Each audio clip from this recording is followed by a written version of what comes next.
Good morning, everyone, and welcome to the last session of Strategic Management with us on the virtual live classes.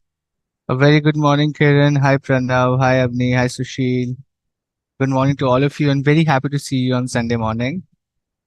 It's the last session, but we will make sure all your questions are answered, all your doubts are cleared, and we will complete our chapter number 5. Not much of it is left.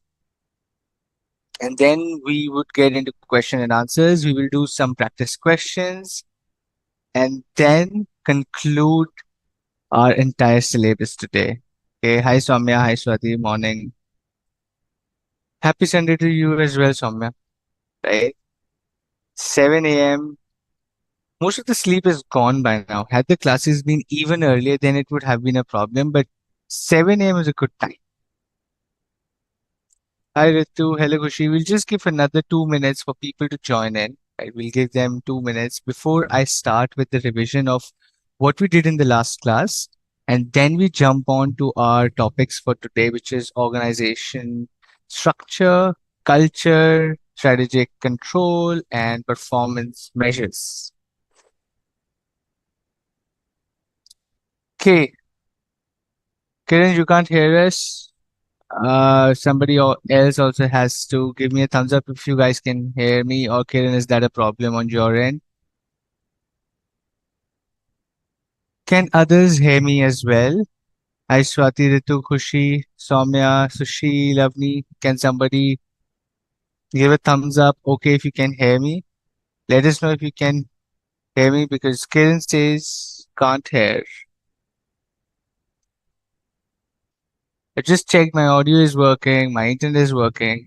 So let's wait for others to tell if my voice is all clear. Super. Kiran, you got to check your system once. Pranav says he can hear. Thank you so much. Thanks everyone who's confirming. Kiran, check your system, please. Okay, let's get into our topics for today. But before that, let us very quickly go through. Let us very quickly go through what we have studied so far and where we are in chapter number 5. Okay, a business needs to have a vision mission, right? Needs to have a vision where they want to be in the future. They need to have a mission statement, how they want to reach that position in the future, for which they have multiple objectives which they have to fulfill, actions that they have to fulfill. Objectives need to be challenging, they have to be time bound, and they have to be either short term or long term. Long term objectives are related to long term goals of where you want to be in the future. Short term objectives really help you achieve short term targets, which eventually help you build a solid foundation of where you want to be, your actions. Okay. Values system, overall arcing value systems really define how you do business. You want to be ethical, you want to do business which is customer centric, environment friendly. Those value systems by which you live, the principles by which you live, those are your value systems. Intent comes within value system, which is why do you even want to do a business? Okay. Why do you even want to do a business is your strategic intent, which means do you want to make money? Do you want to solve a problem? Do you want to just create a very nice product for the customers? How and why do you want to do a particular business is called your strategic intent. Okay. That is where the strategic intent comes.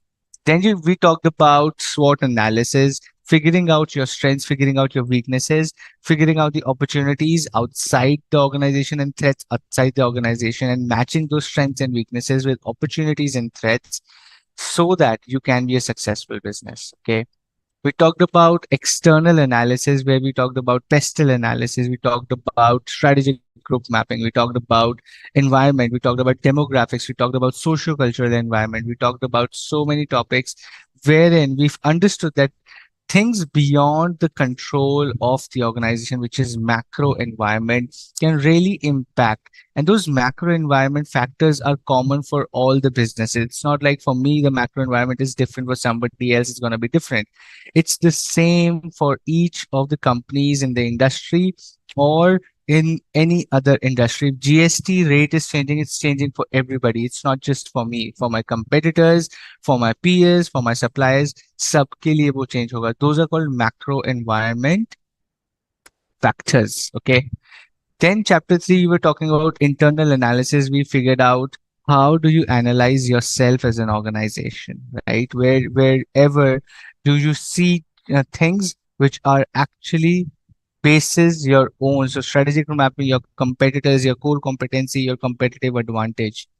A competitive advantage is something which is valued by the customer and is unique, which is very unique and valued by the customer is a competitive advantage, while core competency is something which you're really good at and it's very difficult for others to imitate. That is your core competency. A core competency, once achieved, leads to having a competitive advantage. Once you have a competitive advantage, you are better than the competitors in terms of profitability, in terms of product, and that is what helps you as a business to be successful.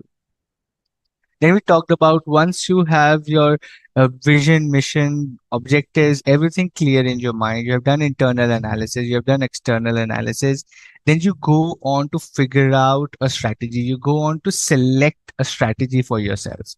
Okay.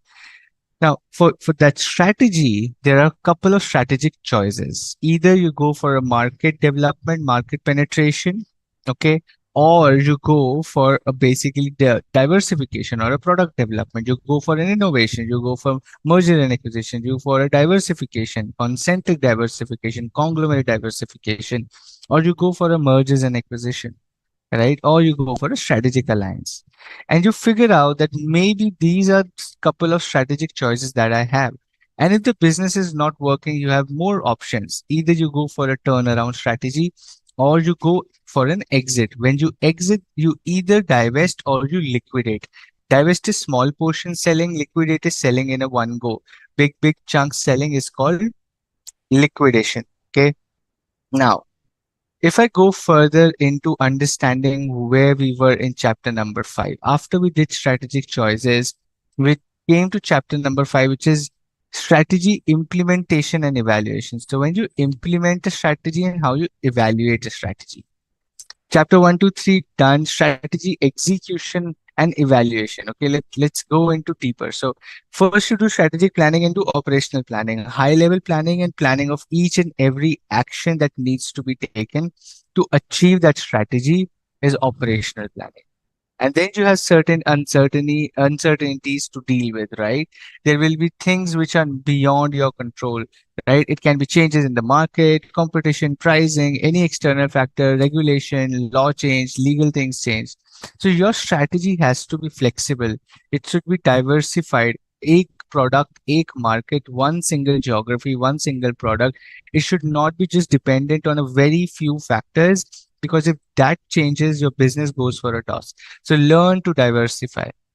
Then monitor and scenario planning. Build resilience, collaborate and partner with strong players who can help you in difficult times, right? That is how you beat uncertainty.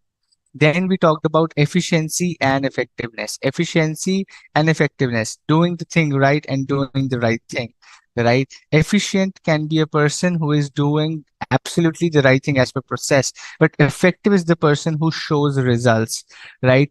Being effective is if you are not achieving your results, you're not effective. You might be efficient. You might be doing everything as per the rules, as per the process, as per set formats. But if you're not getting the results, you might be efficient, but you're not effective.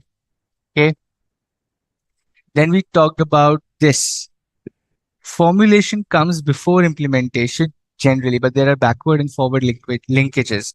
Forward linkage is easy where you formulate first and then you implement. Your implementation depends on your formulation. But sometimes formulation depends on implementation when you know your implementation is going to be a challenge, when you understand you do not have the resources, when you know you do not have people, money, capital, land, a market, or the budgets to do a big level project. Your formulation or strategy also depends on implementation. So you have to be aware of your implementation capabilities before committing to a particular formulation of strategy, or if you're choosing a particular strategy, you cannot just choose it because you like it. You also have to be aware whether you will be able to implement it or not.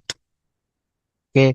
Then we talked about different issues involved. You have to have budgets, you have to allocate those budgets, and you have to fulfill small, multiple projects. We were talking about ERP systems, enterprise resource planning systems, right? Like Tally, SAP, JDE, HFM, Oracle. How these big projects take huge amount of money, resources, and people to do, and they have certain projects to fulfill. These are the issues in execution or linkages that one needs to be really aware of. Okay. Then we talked about digital transformation. How do you bring about a change in the organization is by doing three things. One, compliance. You reward and punish people. You reward the people who accept the change and bring about a change very quickly. You reward them. People who resist change, you punish them. Punish, we talked about, for example, delayed promotions, XYZ. And then the second is identification. You figure out some role models in the organization, outside the organization, and people start relating to them that these are the role models. If they can do, we also want to do. If they are successful doing this, we will also successful doing this. So you give them role models, and that brings about a change. Or finally is internalization, where you shift their mindset towards the change things, the change operations, the change processes, where then they internally feel that change is necessary, change is needed, and the mindset shifts to newer technologies, newer ways of doing things, and that is called internalization. So compliance, identification, and internalization. Star mark most frequently asked question in this chapter, one of the most frequently asked questions. Remember these three things. How do you bring about a change? Is compliance, identification, and internalization. And this is Kurt Levin model. Okay. Then we talked about the next thing, which was digital transformation. How do you do that? First, you define the change. Then you assess the gaps in your current system. Digital transformation, again, is doing a lot of, think about this, rethinking a strategy from basic. Digital transformation is not just ERP systems. Digital transformation is entire company moving to a cloud-based business. Your entire EV cars moving to a digital connected, yeah, right? Your phone say you can access your cars now. So all this software, the organization which is building this is moving towards the digital transformation.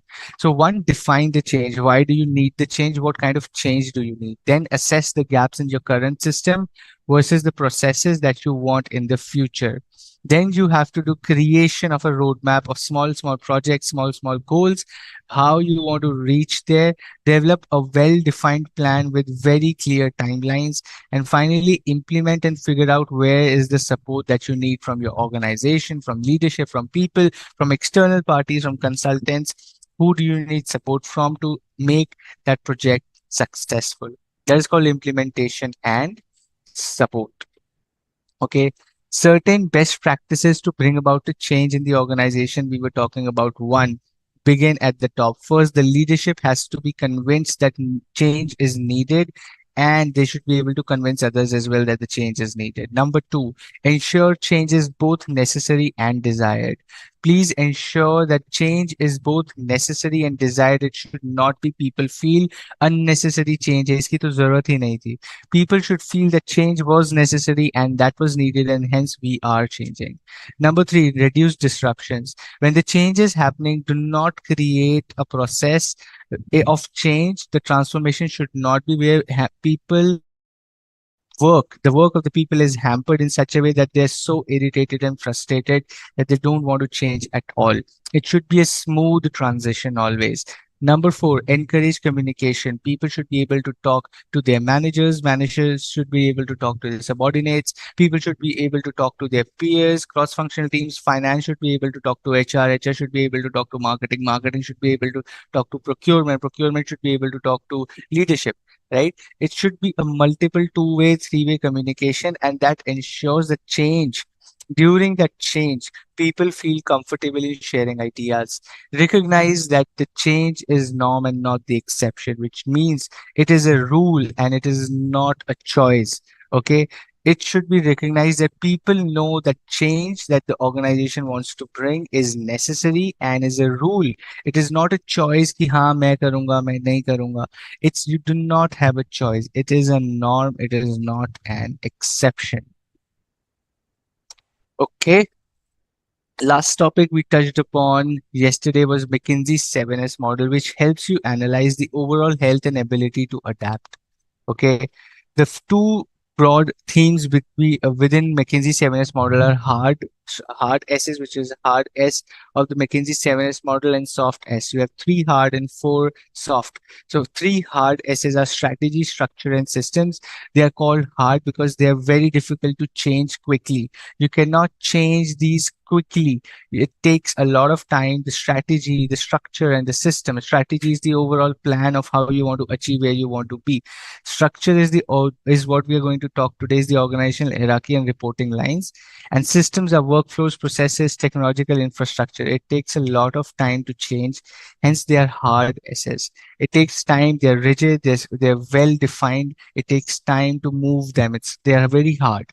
Soft S's are shared values, right? Value system of the organization, skills, style, and staff. Skills are people. You can change skills now. A lot of engineering or technology companies are moving to engineers which know cloud computing, which know AI, artificial intelligence, machine learning codes, all these generative AI, right? All these people who know these skills, they are being hired at a higher salary. You can change skills very quickly. In 3 4 months you can hire a lot of new skilled people, and the skills of your company will change. Number three, style, the leadership style, which we will talk today as well, right? And staffing, human resources of the organization, including talent and development. How do you develop your internal resources also is part of McKinsey S, which talks about your overall health. If people within the organization are not developing, it is going to be a redundant, boring organization where no new innovation, no new ideas flow, and it will die a slow death because unless employees feel that they are being developed, they're learning something new, they would not want to add any more value to the organization, which is absolutely important for any organization to flourish. Okay, very nice. Any questions so far? This was a quick 20-minute recap of strategic management of what we have studied so far in the last 8 sessions. Any questions? I'll take a pause of 2 minutes. And any questions, please let them come through, and then we get into organizational structures. Okay, a very good morning to all of you who just said good morning while I was doing that rapid revision. Soumya, hi Kushi, Pranjal, Sumit, morning, hi Sahu. Any examples of forward and backward linkage? Absolutely. So let's say you are planning to bring about a strategy of market development. Okay, you want to do market development where you go to a newer market with an existing product. Okay, this is your strategy. However, for implementing it, you need a lot of marketing budget. You want to go to new market, you will have to do a lot of advertisement, promotion, but you do not have budgets. So this is going to be a backward linkage where you figure out maybe market development is not the right time for the organization. You might just want to do market penetration because where people already know your product, you don't have to spend a lot of money on making people aware of your products. So you can use market penetration instead of market development because you don't have money. So this is a backward linkage where you thought of a strategy but you changed your strategy because you figured out that the implementation is not easy or not viable for us given the resources we have. Shruti, okay, so this is an example of backward linkage. There's a big show. How are you? Morning.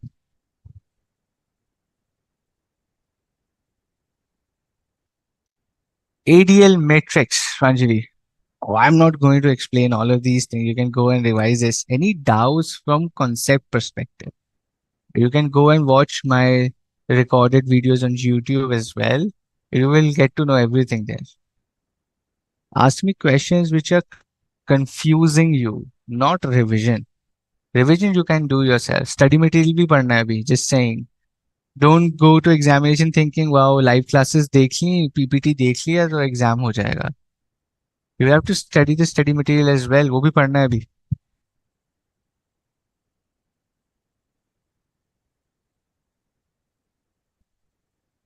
Usually go and read ADL matrix. If you have doubts, ask those. Okay.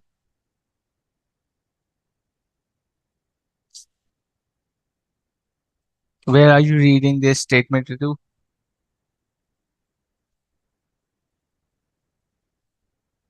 Which topic? Where are you reading this?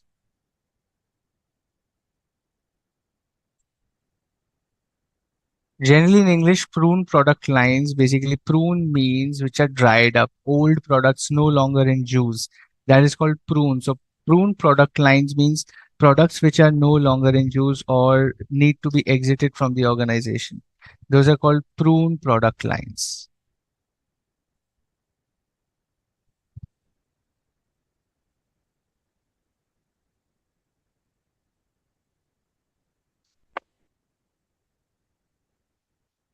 Okay.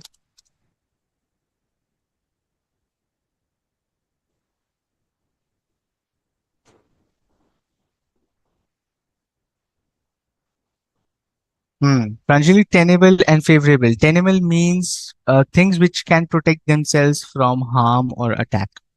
So tenable means how tenable you are means how safe you are or how safeguarded you are. Okay, that is called tenable. Favorable means how beneficial it is or how things are in your favor, right? If things are in your favor, basically you're playing cricket or barish nahi hui. If it's not raining, it's favorable for you. Okay, and tenable is when you are safeguarded, when you're protected. It's called tenable. What is building resilience? Soumya, resilience means never accepting defeat or failure. Simple English words. You guys need to work on vocabulary also then. Building resilience is not accepting failure, not accepting defeat, going again and again, trying again and again, trying again and again. That is called resilience.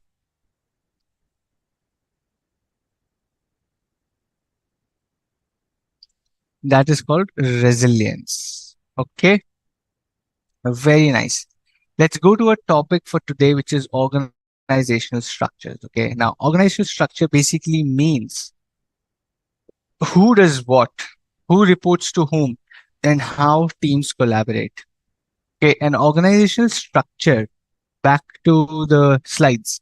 An organizational structure defines who does what, who reports to whom, and how the teams collaborate. These are certain things what organizational structures do, which is what, who does what, who reports to whom, reporting structure क्या है, किसका क्या काम है, and how teams collaborate. This is basically what organizational structure is all about. Okay. Number one, you need to understand the Chandler's organizational strategy structure relationship. Mr. Chandler said, new strategy when you make a new strategy, a new problem emerges. When you make a new strategy, a new problem emerges. When a new problem emerges, your performance declines. When your performance declines, a new organizational structure is established and your performance improves.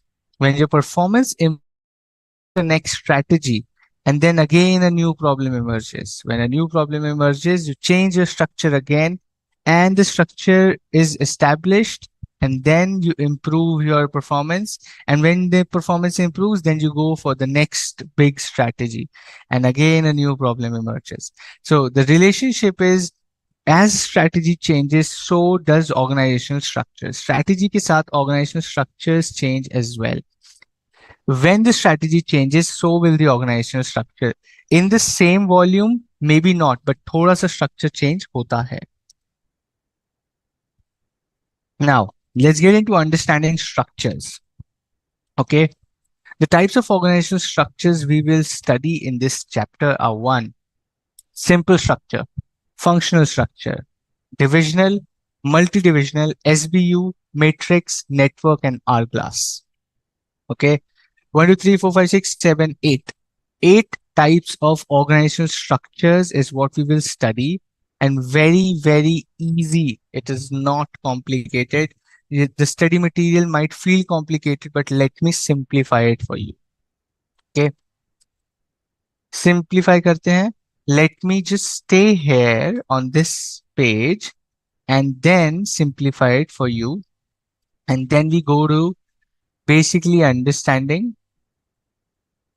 Let me just open my markup. Give me 1 second. Let's go and open drawing tool. Very nice. Very nice. Okay. Now, everybody please focus on the screen. I am a small shopkeeper. Okay. I have a small shop. I have a small shop and I sell, let's say, I sell soap. I sell soaps. Okay. नहाने का बर्तन का किसी का नहीं. I only sell hand wash soap. Okay. Soaps बेचता हूँ. I sell soaps. I'm a small shop. I'm a small shop in a locality. How many people do I need under me? Question to you, everybody on the chat, be active. We will solve all of these. We will solve all of these and with the same example. एक ही example से आपको सारे structures समझाऊंगा. So be active on the chat and answer the questions I ask because this is going to be a conversation. Okay. I am a small shop in a small locality. How many people do I need to work for me? No one. Avni says no one. You can do it yourself. Absolutely, I can. Self-employed, right? Very nice. Self-employed, very few people, not many people, one, two, or maybe one or two people just for deliveries. Maximum one person to just support if I have to go somewhere, that person can sit on the shop, right? I just need one or two people. Maybe I just need one or two people. One, a delivery guy who can just go and deliver stuff. And second, if I'm not on the shop, they can just be there, right? It's a small structure. I am at the top. I am at the top and I just need two people under me. I just need two people under me. Number one person and number two person. Okay. This is a simple structure. This is a simple structure. This is a simple business structure where there are no complicated structures. This is for small businesses, small entrepreneurs, small businesses where they probably can do a lot of stuff themselves. People, the decision lies with the owner. There are no functions, there are no departments. Every decision lies with the owner themselves, and it is a simple structure. Anything and everything that I will say will happen, right? This is my shop, this is my business. Whatever I say will happen. Okay. I don't need suggestions from these two people. I will do what I want to do with my business. That's a simple structure. Okay. That is a simple structure. Now, I grow my business. I started in 2010, let's say. I started my shop in 2010 and I had a revenue of 50 lakhs, right? I had a revenue of 50 lakhs. Today 2024, okay? 2024, my revenue is 500 crores today. In 10 years, I have gained so much business from one shop to 20 shops. I have my manufacturing. I have a manufacturing unit, right? I have a manufacturing unit in Haryana. I have a manufacturing unit in Bhopal. So I have two manufacturing units and I have so much work, right? I'm not able to manage. I'm not able to manage. So what I do is I create a business structure. Oh, what's happening? I create a business structure, right? Where I divide the work basis functions. I want to keep the control with myself. Understand this okay. Understand this. The owner, the leader still wants to keep control with themselves. Now I am a 500 crore business. I have multiple manufacturing units. I have a massive reach in the country. What I do is I divide my company. I want to keep the control, man. I don't want to lose the control. So I divide my entire company into functions. Functions में बांट देता हूँ कि भाई finance का काम आप देखेंगे, मार्केटिंग आप देखेंगे, HR another head, I have procurement other head and sales का other head. Okay, so I divide my entire company into functional, based on the functions, based on the function. I will keep the control. I am here, see, this is me, I am here, I am at the top, and I divided my entire company into functions. कि finance आप देखेंगे, marketing, HR, procurement and sales, everybody is a head, functional heads, but the control lies with me. The control, the decision making, the strategy, everything lies with me. This is a functional structure. This is a functional structure. Okay. Now, as we grew our business, we figured out, yeah, अब functional तो ठीक है, but now I have hand soaps. ठीक है, I have hand soap, I have washing powder, then I have cleaning utensil cleaning soaps. Okay, then I have shower gels. मैंने shower gel भी बना दिए हैं, मैंने आपके shower gel बना दिए हैं. I have those small soaps for hotels and corporates as well. You see, you go to hotel, there are small soaps, not the big soaps. I am making those as well. My business has expanded, and I have massive market, very different products, multiple product lines. Now functional people are not able to justify this because a finance person, or let's say a marketing person of hand soap, is not doing justice to washing powder. वो कहते हैं यार hand soap market बहुत different है from washing powder. This is where most of the women are using this in India, right? I'm not being gender specific, but being practical, how a market is, most of the women are using washing powders. They take decisions on which washing powder is to be taken. Hand soaps generally are decided by both the men and the women together. They take a decision, while the hotel are only corporate decision makers. So the marketing team is not able to justify all of these products कि क्या strategy होनी चाहिए, क्या promotion होनी चाहिए. They're not able to justify. So what I do is, because my business has increased, number of products have increased, I decide, let me just scrap my functional organizational structure and let me create divisions. Let me create divisions. Okay. But interestingly, those ऊपर अभी भी मैं ही बैठा हूँ. I still have the control. I'm not giving out control to anybody. I'm not giving out control to anybody. I'm still at the top. मैंने कहा ठीक है, this is my business. I have the multiple product lines. Let me do this. Let me create divisions. Let me create divisions. So I have hand soap division. I have washing powder. I have corporates. And then I have, let's say, shower gel. Okay. I create divisions of my business. Okay. Hand soap. Now, after I've created divisions, what will happen is, अब इसमें finance वगैरह कहाँ गया? इसमें finance वगैरह कहाँ गया? So, इसके ऊपर फाइनेंस आ जाएगा यहाँ. फाइनेंस, एचआर, मार्केटिंग, ये सब भी मेरे पास रहेंगे, and they have multiple divisions as well. Okay, there is a layer added. There is a layer added now. The functions will also have multiple divisions to take care of, right? This will have multiple functions of each of the divisions. Okay, and then I figured out this is getting too complex. This is getting too complex. How do I solve this? How do I solve this? ये तो बहुत complicated हो गया कि finance वाला सारे divisions को देखेगा. तो I say, okay, let me go and make a multi-divisional structure. Okay, let me make a multi-divisional structure. यहाँ पे हुआ कुछ नहीं है. The difference is nothing. In divisional and multi-divisional, the difference is nothing. The only difference that you will always see is, divisional is when you have 2 to 3 divisions. When you have 2 to 3 divisions, we call it divisional. When you have more than 3, like 6, 7 divisions, उसको आप multi-divisional कह देते हो, right? The structure remains the same. So divisional and multi-divisional is only basis the multitude of divisions you have. Okay, it's not based on any different module. We will study that. Okay, I know you will still be confused, but we'll come to that. But understand this. Now, figure out is, man, this is still not working. Yeah, this is still not working. Too complicated, too many divisions.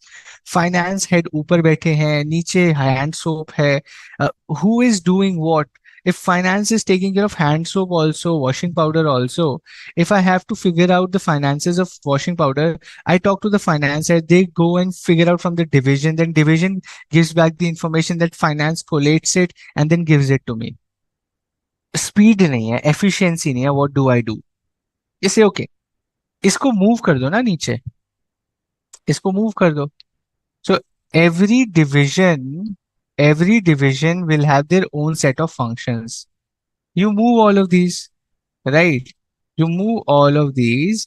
इसका hand soap एक अलग division बना दो, which will have a finance, which will have an HR, which will have a marketing, which will have a procurement. Similarly, washing powder will have all the functions, all the four functions. This will have all the four functions. This will have all the four functions. But interestingly, my friend, control आज भी मेरे पास है. I make decisions for each of the divisions. ठीक है जी. I take decisions for each of these divisions, even if they are working separately, they have their own set of functions. I take decisions for each of these divisions. ठीक है. Now, what happens here is, this is called matrix structure. अभी मैं matrix structure में चला गया हूं. Solving the problem of divisional and multi divisional, I have reached matrix structure. मैं matrix structure पे आ गया हूं सॉल्व करते करते. Now, matrix structure is interesting because each division has its own set of functions, but the control still remains with whom? It still remains with me at the top. I am still making decisions for every single division. तो लोगों ने बोला कि यार एक बात सुनो. If you are taking decisions for each of the divisions which are so different, the market is different, the customer is different, the pricing is different, how are you justifying? How are you justifying the decisions? Because you cannot be so smart to know each of the markets. Each of the markets have their own set of competition. Each of the markets, each of the products have their own set of challenges. Pricing different है, competitor different है, law different है, product strategy different है, customer different है, consumer different है, price point different है. How, as a single leader, or let's say as a single group of leader, you and your 3-4 advisors, how are you justifying strategy for each of the products? So we sat down with her, boss, बात तो ठीक है, बात तो ठीक है. Each of the products have their own competitors, have their own challenges, different pricing, different marketing. सब कुछ सबका separate है. There's every single product is working in isolation ideally. So let me do one thing. Let me do a simple thing. मैं क्या करता हूँ? To do or solve this problem, let me do this. Let me make X. Let me make X. Mr. X will head hand soap. Miss Y will head washing powder. Miss W will handle corporate. And Miss H will follow shower gel. Each of the divisions have their own leaders or strategic leaders who will take decisions for their own division, which will take decision for their own division. And all of these report to me. All of these report to me. But strategy क्या बनानी है, क्या pricing होना चाहिए, क्या होना चाहिए, वो सब कुछ ये आपस में डिसाइड करेंगे, खुद डिसाइड करेंगे, मुझे आके बस बता देंगे. They will take decisions for their own divisions. Each division will have their own set of functions, and they will just report into the top management, which is me and my consultants or my advisors. This is called SBU structure, strategic business unit, where each business unit has the power to take decisions, has the power to take strategic decisions, and they just have to report out results to the top management. This is called SBU, strategic business unit. Okay. When the products or the different business lines have separate set of consumers, separate set of competitors, what we do is we create separate business units. Okay. Business चल रहा है मेरा. I am doing massive great business. Comes 2025. Comes 2025 and I figure out, boss, oh my God. Issue, problem in industry. What's happening is entire manufacturing, the entire manufacturing of the world's soaps is moving to Vietnam and Philippines, right? Philippines, Indonesia, Vietnam, three countries are producing a lot of soaps for the world. Why? Because they have palm oil, they have cheap labor, even cheaper than India. The entire production is moving there. And I am producing in India. I am producing in Haryana, Madhya Pradesh, now Maharashtra. Very costly for me. Very costly for me. How do I make my organization structure very light in terms of investment? क्या करूं मैं?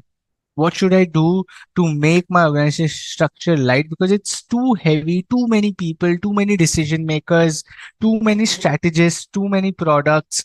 How do I manage all of this?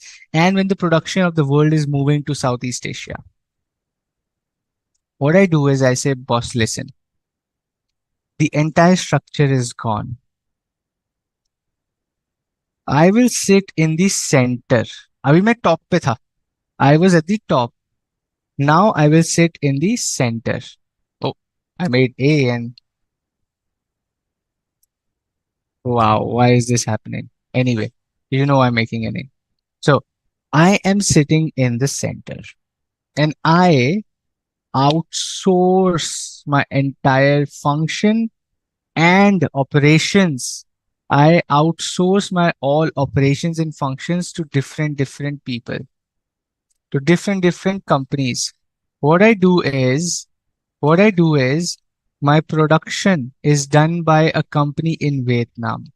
My marketing is done by a company in the United Kingdom. My sales people are sitting in India, right? My HR sits in, let's say, Dubai. My finance sits again, let's say, in India. Okay. My finance again sits in India. Now, what is happening is I am sitting in the center and these are people who are giving me services. ये सब मुझे service दे रहे हैं. These people are giving me services and I have contracts with them. I am the decision maker. I tell them, boss, do this for me. They do and give it. And they're contractors. They are contractors. My production, marketing, sales, HR, finance, everything is done by contractors. I'm an asset light model. I don't need divisions. I tell my production guy, dude, listen, I need 10,000 bottles of washing powder. I need 10,000 soaps and I need 15,000 shower gel. Produce it and send it via ship to port in Mumbai. I will collect it from there. You tell your sales people, your sales team sitting in India, dude, go and collect the stuff from port in India and distribute it to the distributors across India. And you tell your marketing team, puri TV pe ad chalwa do. This marketing sitting in the UK is a marketing agency. They do it for you. You just have to pay money for the services and they will do stuff for you. Don't have to take or keep people in the organization. You outsource all of this. This is being done by a lot of companies today. If you read news or something, the biggest example is Apple. If you ever buy an Apple product, On the box of Apple product, it's written manufactured in China, marketed in India, distributed by Ingram or Reddington, India, designed in US, and there is something called R&D done in Switzerland. I'm like, dude, बना कहाँ है? फिर वो छोड़ दो, हर जगह बना है, right? Made in China, designed in US, R&D in Switzerland, marketed by India, distributed by Indian company, which is not even Apple, but it is an Apple product. Now, this is called asset light model, which is called network model. You're creating a network of people who help you. You're creating a network of people who help you via contracts. And then you yourself are free from all the stress of having an organizational structure. You have done contracts and you just have to pay money for the services, right? That is a network structure. Now, one of my colleagues also went on to do a startup. अब startup में क्या होता है? अब startup में क्या होता है? Right? In startup, there are multiple people in the beginning. How does a startup look? Okay, जब startup होता है, when you look at startups, there are multiple people. Like startups में क्या होता है? Founders होते हैं. There are like three friends coming together opening a startup.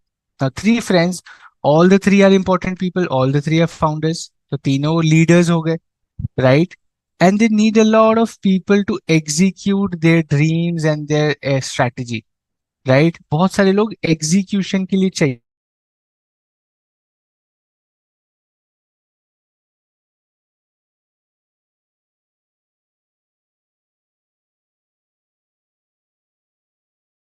Execute. So execution layer बहुत बड़ी चाहिए उनको. But they do not really need people in the middle to manage these people. Managers बहुत कम चाहिए, right? They need very less managers. They just need people who can execute things. And this is what happens in organizations, in startups especially, which is called hourglass structure. It is called hourglass structure. What happens is, what happens is too many people on the top, very few people in the middle, and finally only a very large execution layer. Very large execution layer. It's called hourglass structure. Hourglass क्या होता है वो आपने देखा है? This is like something, you have sand here. This is there is a toy like this where you have sand and it's like this and it's like this, and then you have sand here, you have a lot of sand here, and then it drips and it comes down like this. The sand keeps falling, right? Oh, what happened? Okay. The sand keeps falling like this. This is called hourglass. This is called hourglass.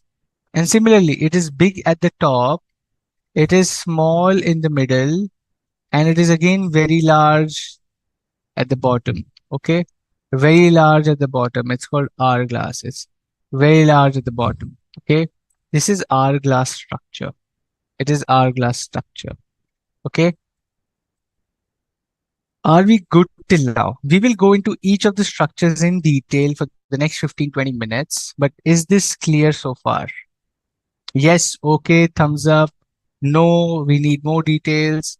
Anything, please put on the chat. Pranav, awesome. Clear, good to know. Dipeksha, Bhumika giving me a thenga. Avni giving me a thenga. Preeti giving me a thenga. Kiran, okay, yes. Thank you so much. Swati also giving 2 thengas. Thank you, Swati. Sumit, yes, super. Bhumika has also come. Ritu's thumbs up also come. Super. Let's get into the first one. Simple structure. Okay, I will not get into theoretical details. You know each of the structures now. Let us understand one more step deeper each of the structures. Okay. Now, simple structure. Flat hierarchy. Flat hai. There are no levels. It is flat. Cross functional collaboration होती है क्या? हो सकती है, बिल्कुल. लोग ही दो हैं, क्रॉस फंक्शनल तो हो ही जाएगी. right? Open communication, people can just talk around with no layers of management. Ki, I will have to take a leave from my manager, they have to approve to their second level, third level, fourth level. There are no levels. Open communication. The limitation is scalability. You cannot scale because you will need more people, you will need no more managers, then you will need more people to manage stuff, you will have more responsibilities, more resources, right? Simplicity, the limitation is it is not scalable. Remember, question, most frequently asked questions come from the limitations. People, easy hai, positives batana bahut easy hai. The difficult part in structures is giving the drawbacks or limitations of each of the structures. So remember, the questions will come mostly from limitations of each of the structures. So be ready to know that. Be ready with your thoughts when you're writing questions or answers to the questions. Is the limitations of the structure. So limitations of simplicity kya hai? Limited scalability, very difficult to scale up to increase the size of the organization through simple. You will have to change the structure then. Knowledge bottleneck, you are the one who is taking decisions, so you don't have any other person to share thoughts. Somebody can have a better idea, but simple structure में किसी के पास authority ही नहीं है. Nobody has an authority to take decisions. So lack of also knowledge bottleneck हो जाता है. Number three, lack of specializations, right? Specialization here because the guy in your shop is also doing cash, is doing inventory, is doing marketing, is spreading pamphlets, is talking to the customers, customer feedback भी वही ले रहा है, inventory भी वही देख रहा है, delivery भी कभी कभी वो कर रहा है, cash management is being done by him. So lack of specialization है simple में. If you need specialists in your organization, you cannot have a simple structure. Okay. Despite these limitations, the simple structure offers a strong foundation for startups and small businesses because it's cost effective. It fosters a dynamic and adaptable environment, projects perfect for navigating the uncertainties of a new venture. Okay, for small business and startups, preferably they go for a simple structure. Very nice. Functional, right? Functional. Look at this. Corporate R&D, corporate finance, corporate marketing, corporate human resources, chief executive officer. I was telling you I'm sitting here. If I'm sitting here, I have divided my company into functions and basis functions I'm working, right? A functional structure groups employees based on their skills and expertise. Imagine departments like marketing having working bases on their functions. The organization is divided based on the functions. It's called a functional structure. The structure promotes positive kya hai? The structure promotes clear lines of communication within departments and facilitates knowledge sharing among similar roles, right? Knowledge sharing ki chances isme zyada hai because you can share, finance can share their inputs with marketing, market can share their insights with HR, and they can hire the right people. However, it can create silos between departments. Silos means isolated communication. Nobody's talking to nobody as well. वो भी problem हो जाती है. If people are not talking to each other, departments are not talking to each other, it creates silos and strategy execution becomes a big, big, big problem. Okay. Next, divisional structure. Very important question, MFAQ, most frequently asked question on your screen. ठीक है जी.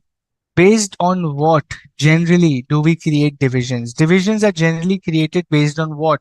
Based on geography, based on product, based on customer, and based on process. Divisions are generally created, divisional structure we talked about. So divisional structure generally based on geography, product, customer, and process. Either they're based on geography like Asia, US, Canada, and they say African countries, European countries, Middle East, India, Southeast Asia, Japan, Australia, New Zealand. Based on geography where you are working, you can divide that. Even Indian companies can do that. North India, South India, East India, West India, Northeast India, Northwest India, right? They can do this based on geography. They can do based on states as well. A lot of Indian companies divide their business based on states. Let's say they say Rajasthan business, Haryana business, Kochi business, Coimbatore business. They do this based on geography as well. So it really depends on how you want to divide your business into divisions. It can be geography, it can be product, it can be customer, or it can even be process. Okay. Very frequently asked question है भाई, ये इसको तो याद रखना है. Remember this forever. The difference between a divisional structure and a functional structure. Okay. A functional structure groups by expertise, which is your marketing, finance, etc., promoting efficiency. But divisional structure organizes by product, customer, region, which ensures autonomy and market focus, but potentially leading to duplicated functions and complex communication. ठीक है, duplication of functions होता है divisional में. Each division has its own functional team. So what happens in divisional is duplication of function तो होता है, but the focus is on market and product. The focus is on customer. But in functional structure, the focus is on increasing efficiency. Big difference. Please remember, divisional structures are focused on market and product. Functional structures are focused on increasing efficiency. SBU से क्या कैसे different है divisional? Divisional are internal focus, right? They have internal focus. They follow orders from the top. That is what I'm saying. In divisional, matrix, multi-divisional, the head remains the same. The decision maker remains one.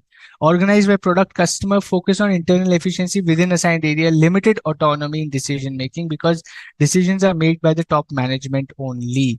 But in SBU, SBU में क्या होता है? SBU में decisions are made by the SBU head. They have their own set of competition, own set of strategy, more control over resource and decision making होती है in SBU structure. That is how SBU and divisional are different, more in terms of decision making autonomy, which is how much power do you have to make decision. Divisional में very less, SBU में complete power होती है. Okay, let's go to the next one. Multi-divisional. A multi-division splits large companies into independent divisions, each focused on a specific. Now, large companies, like I said, भाई 15-20 divisions हैं, फिर कैसे करोगे? Then you go for a multi-divisional. It is same as divisional. It is same as divisional. The reason or the difference is also same. Decision-making autonomy. The difference is also the same. It is just about multi-divisional when you have so many products, so many divisions based on geography, product, process, and service, right? Based on geography or based on process, based on market and product, you define your division. When you make so many divisions, it's called multi-divisional. Difference still remains the same. Multi-divisional में decision making heads with the leadership, the CEO, while in SBU, the decision making stays with the SBU head, the head of the SBU. So autonomy of decision making is with the SBU head, but the autonomy or the decision making power in divisional and multi-divisional is with the CEO, which is the head of the company. ठीक है जी? That is the big difference. Coming to SBU, Pranjali, we just discussed difference between multi-divisional and SBU. And now let's come to SBU. The three most important characteristics of SBU are: one, remember M fact. How do you identify if this is an SBU or not? M fact, most frequently asked question. Most frequently asked question, M fact. The three most important characteristics of SBU are: one, it is a single business or a collection of related businesses which offer scope for independent planning, which might feasible standalone for the rest of the organization. It has its own set of competitors. Number three, it has a manager who is responsible for strategic planning, profit performance, and who has control of profit influencing factors. Right? Three characteristics of SBU on your screen. Take 30 seconds, read it carefully.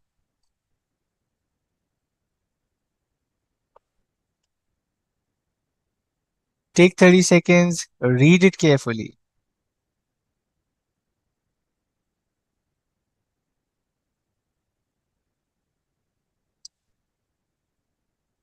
Three important characteristics of SBU.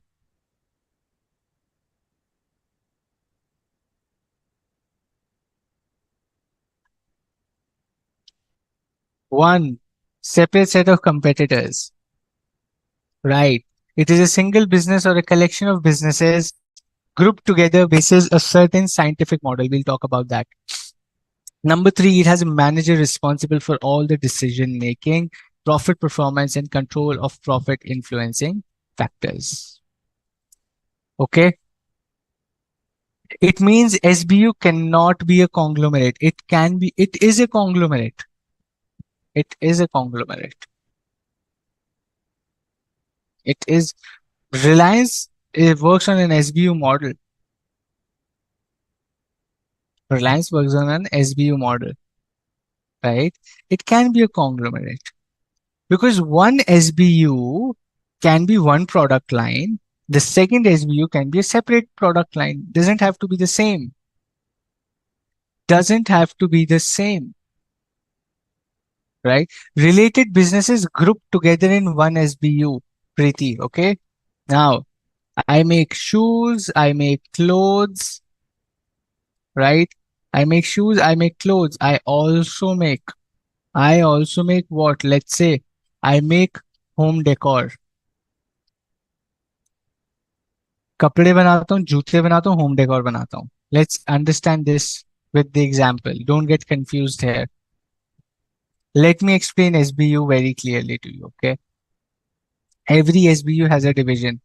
See, okay? Every SBU also has a division. So, this is the company. My first strategic business unit makes shoes. Okay. Let me also get into detail now. सिर्फ shoes नहीं, हमारे shoes का brand है. Let's say our shoe brand is Power. This is a Power shoe brand which is Power. My second business unit is clothes, and my clothing is called Pump. Okay. My clothing brand is called Pump. My third business is home decor, and I call it, right? I call it design. Let's say my decor brand, and I call it design. I have a fourth business as well, which is a restaurant. I have a restaurant and it's called Eat. Okay. And the spelling is double ET. Let's say I have a restaurant, I call it Eat. That's the name of my restaurant. And it's a strategic business unit, separate hai. Okay. All the businesses are separate. Within Pump, which is clothing line, I have men clothing, I have women clothing, and I have kids clothing. Okay. And I have kids clothing. I have kids clothing. In under Eat restaurant, I have a fast food chain. Okay. I have a fast food chain. I have a family restaurant. I have a family, and I also have one cafe. This is SBU. This is SBU. So similar businesses grouped together means men clothing, women clothing, kids clothing grouped together, related businesses grouped together clothing, under clothing SBU. Under shoe SBU, I will have different segments. Under design, I will have different businesses grouped together. And Eat ke andar different. I have a family restaurant, I have a fast food restaurant, and I have a cafe. So in sab ko mila ke, I have Eat, which is my SBU as a company. And my company's name is, let's say, junk group of companies. Junk group of companies, इसके नीचे मैंने SBU बना दिया अपने. Simple, this is SBU structure. And each of the SBU has a head, separate set of competitors. The competitors of Eat are not same as competitor of Desire. The competitors of Desire are not same as Pump. The competitors of Pump are not same as Power. So this is how SBU works. This is how SBU works. Each of the SBU will have a autonomy or the power to take decisions for their own business and report profits and results to me. I'm the president of Junk. They will tell me how the SBU is doing, but decisions are there. They're open to take decisions, whatever they want to do.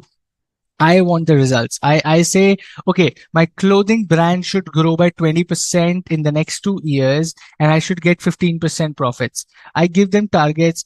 How they do it is their job, not my job. How they do it is their job, not my job. Okay. That's how SBUs work.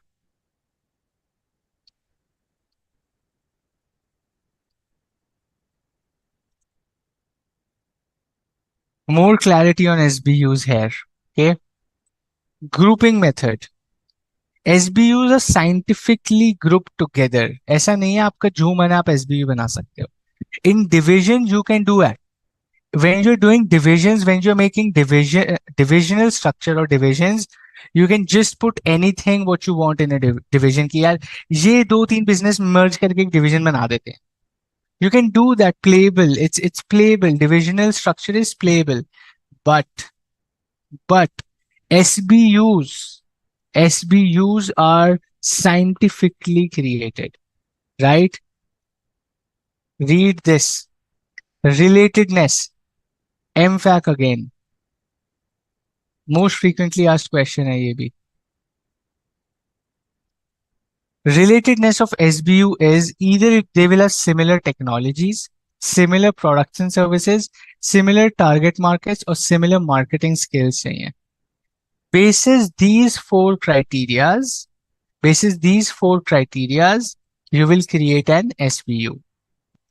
It is better than grouping by geographical locations. SBU geographical location पे नहीं बनते हैं भाई. या तो technology, या तो target market, product services, or marketing skills. SBUs are never made on geographical location. Remember that. Divisions are made on geographical location. Independent planning. Each SBU have its own distinct strategic plan. We know this by now. Grouping criteria. Related businesses, services are grouped together. The benefit is it removes confusion, allows better allocation of resources, makes setting priorities easier. Okay. And the characteristics are: one, separate mission, vision, objectives, competitors, and strategy, and has its own CEO responsible for profit and planning. Very nice. Very nice. SBU. Matrix structure. Matrix structure. Okay. What happens in a matrix structure? A matrix structure is the most complex. भैया दुनिया का सबसे complex structure है matrix structure. Okay.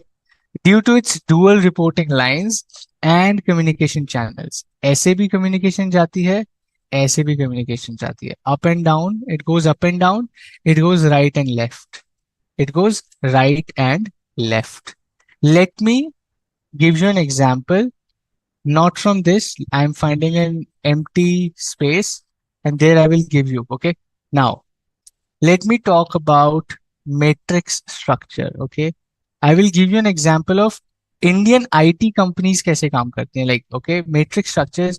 The matrix structure is most common in Indian IT companies like Infosys, Wipro, TCS, HCL Tech, Hexaware, Mindtree, L&T. Okay. Now, how are these companies into matrix structure? Okay. Example of SBUs: Tata Tanish, Tata Su, Tata TCS. Right, Pranjali? Can be. Yeah, absolutely. Tata Group has all these SBUs. Okay. Now, matrix structure. Listen to this very carefully. I am an IT company. And I have customers in automotive business. Audi, BMW, Mercedes मेरे customers हैं. I have customers from FMCG. ठीक है, FMCG like Unilever, P&G, Patanjali. These are my customers. Then I have customers which are banks. I have HDFC Bank, ICICI Bank. I have these banks. And then I have government companies which are my customers like Metro or IRCTC, LIC. These are my customers. सबको IT services चाहिए. Everybody needs an IT service. LIC needs portal, all these premium and website management. Banks need so much IT service. Everything is online and money is involved. FMCG needs online services like placing orders, web application, marketing campaigns. Automotive businesses need IT services because your entire car works on a software now, touch screens and remote controls, Bluetooth connectivity, all this car health. सबको IT चाहिए यार. All these big companies need IT services, right? But they need services which can either be cloud services, they might need artificial intelligence services, they might need financial planning services like ERP system. इनको ERP system चाहिए हो सकता है, right?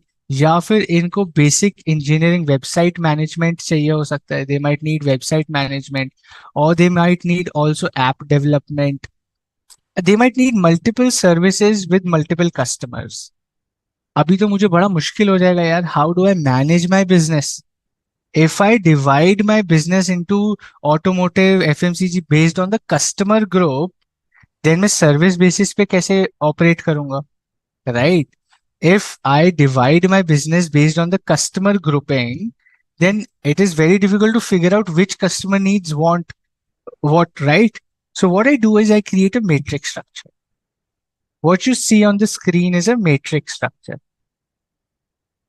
What you see on the screen right now is a matrix structure. What happens is एक ऐसा structure बन जाता है, इसको बोलते हैं मैट्रिक्स स्ट्रक्चर, जहां पे now what is happening is each of these have their own heads. Okay, अब there is somebody who is there is somebody who is the head of automotive business. There is somebody who is the head of AIML. Okay, let's say, let me take a different color. Here we go. Okay, there will be a person X taking care of automotive businesses. There will be a person taking care of FMCG. There will be a person taking care of banking. There will be a person taking care of government. Now we will also have a head, or we will also have somebody who will be taking care of app services, somebody who is a cloud head, somebody AI head, ERP head, and website head. Okay. Now each of these services will also have a head. App development head will say, okay, I bring $100,000 from automotive, 200 from FMCG, 300 from banks, and about $100 from government as well. Ab cloud wala kayega, I get 50,000, 80,000 from here, 300,000 from here, 7 million from here, 8 million from here. Now each of the heads are cross. Okay, automotive wala bolta hai, theek hai, my automotive businesses bring business from these function or these services. Automotive business में मैं ये 5 services बेचता हूँ. I sell these 5 services to my automotive business, and this is the kind of business strategy I have. App business head will say, okay, I serve 4 types of customers, and this is what my strategy is.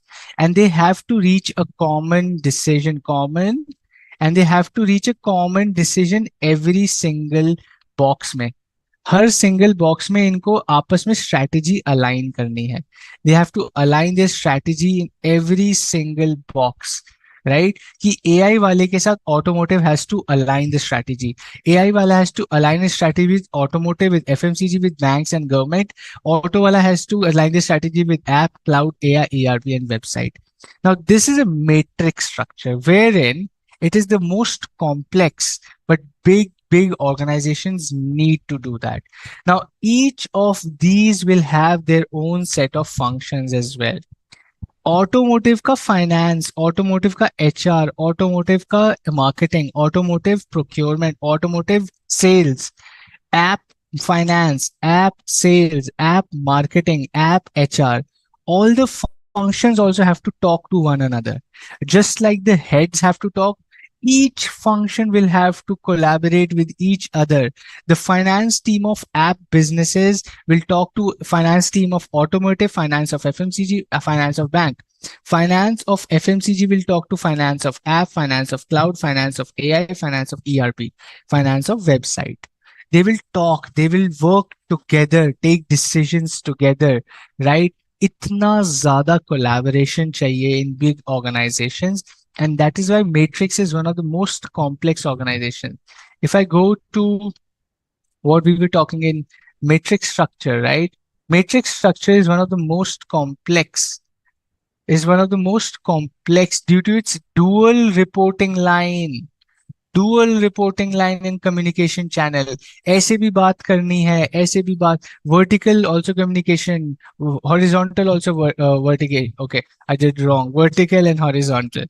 Okay, however it is used in various industries because it offers advantages like clear project goals, better communication, and easier project termination. Okay, matrix structures are becoming more popular as companies diversify and increase in size.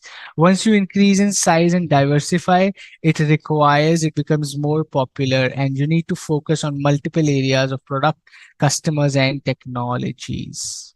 Okay. It works well when these areas hold similar strategic importance. Any questions so far in the matrix structure?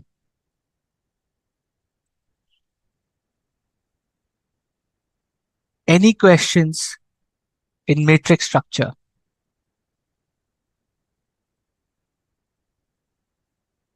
No. Okay, perfect. Let's go to the next one, which is network structure. Network structure, easy. Okay, awesome. Crystal clear. Very nice. Thank you so much. Now, network structure, very easy. Outsourcing, nothing remains with your organization. You outsource all the activities. You remain as a broker in the middle. You have contracts. The only downside of network structure is you have to share your know-how and technology and strategy with a lot of other contractors, which are servicing your competitors also. Your contractors might be servicing your competitors also, so you have to be very careful. The only way to safeguard yourself in a network structure is very strong legal documentation and contracts. If people release your confidential information, you can sue them and ask for XYZ absurd amount of billions and billions of dollars. You need to protect yourself legally very strong in a network structure. ठीक है जी? Very nice. Hourglass structure. Wide at the top, narrow in the middle, widest at the bottom. More in startups and lean, which are lean means patli organizations, right? Patli or lean organizations, startups may we use a lot of hourglass structure where we have wide at the top, a lot of decision makers, less managers, and a very, very big execution team. It is called an hourglass structure, generally used in startups and lean organizations. Okay, let's go to the next topic, which is organizational culture. Okay, organizational culture. Organizational cultures, organizational structures is done.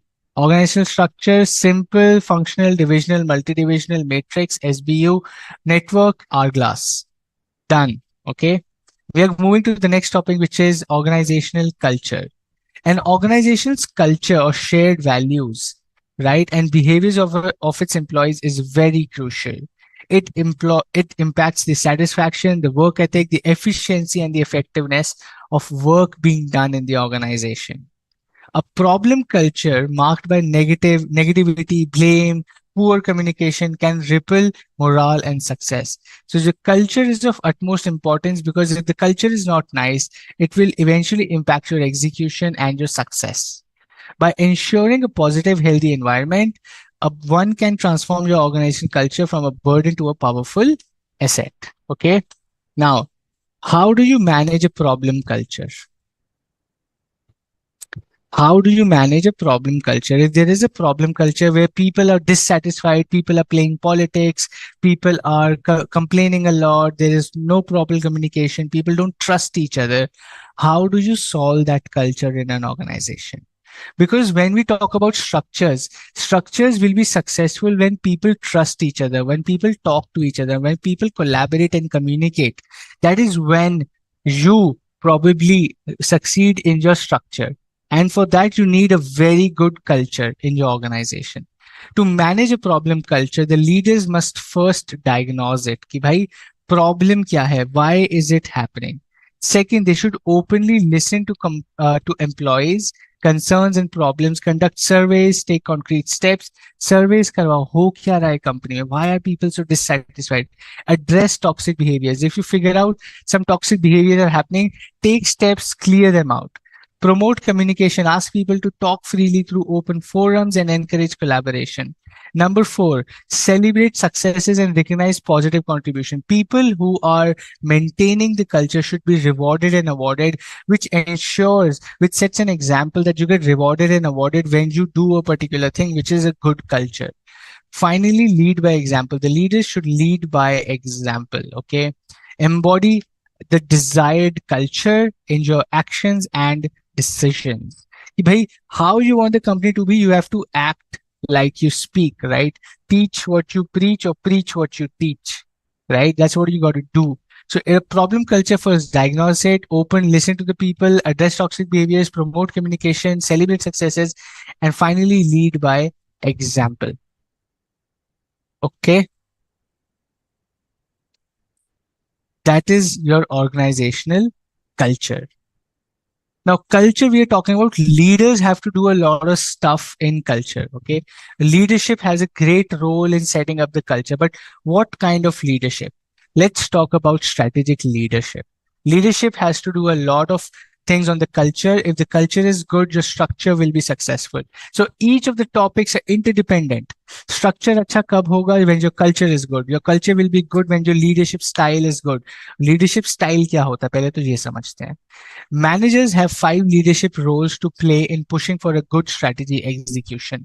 Number one, staying on top of what is happening. Be aware.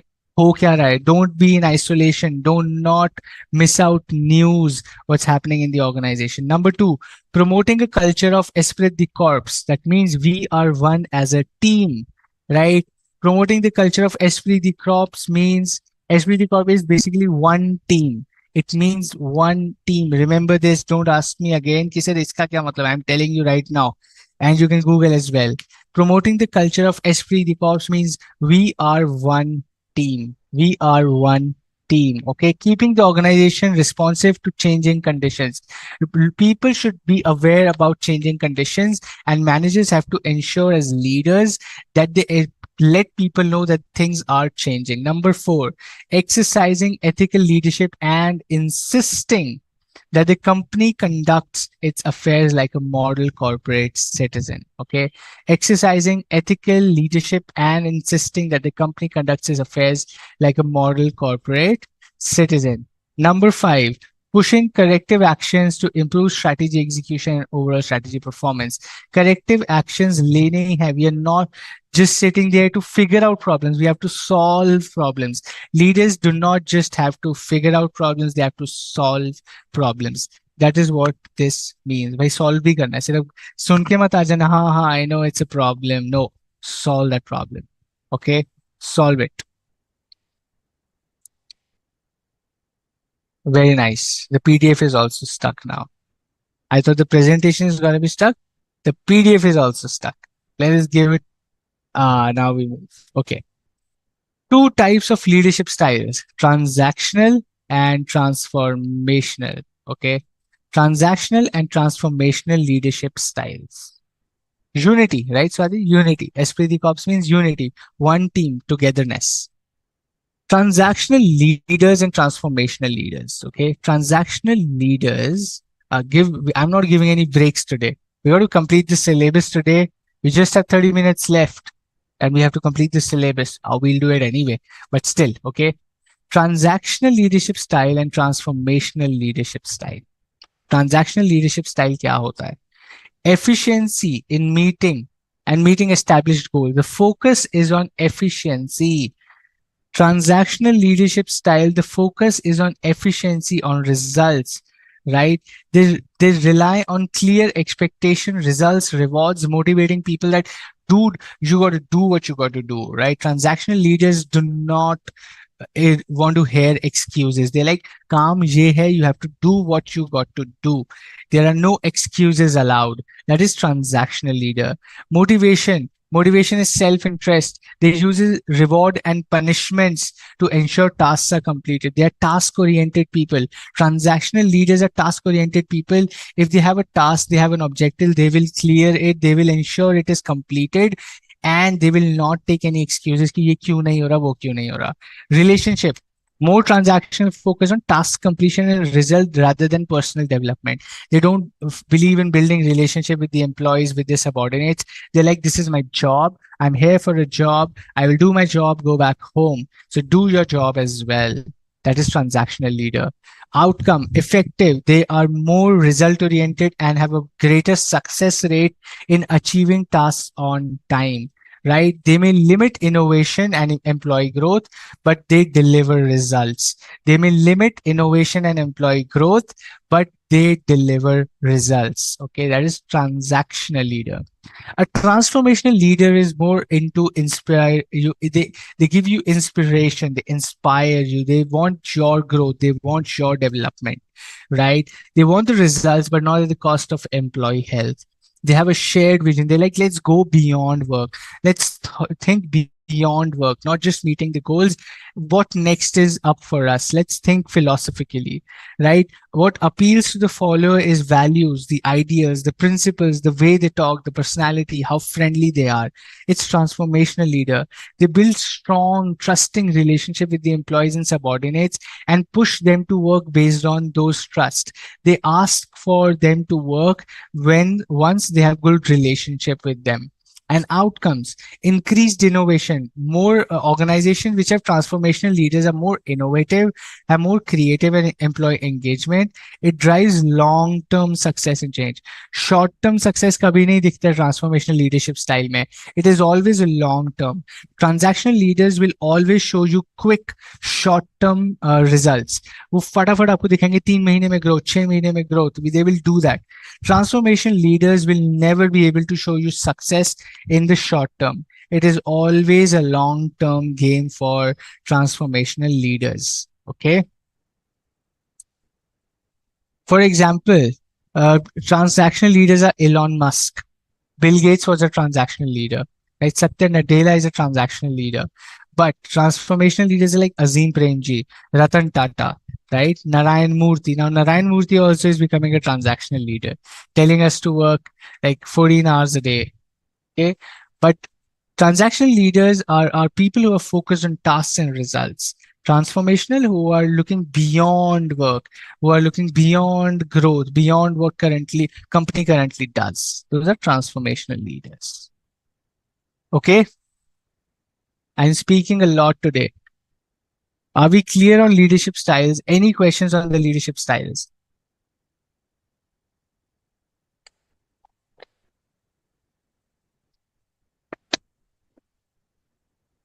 All clear? Very nice. Clear, clear, clear, all clear. Very nice. 2-3 people are only saying, बाकी सब सो गए क्या? People are like, यार, आज तो बहुत लंबा है. Okay, now I see some movement. Okay, thank you. Thanks everyone giving a thumbs up. All clear, all clear. Super. Very nice. Let's go to the next topic, which is strategic control. You plan, you formulate, you execute. Dude, now you need to control. Okay.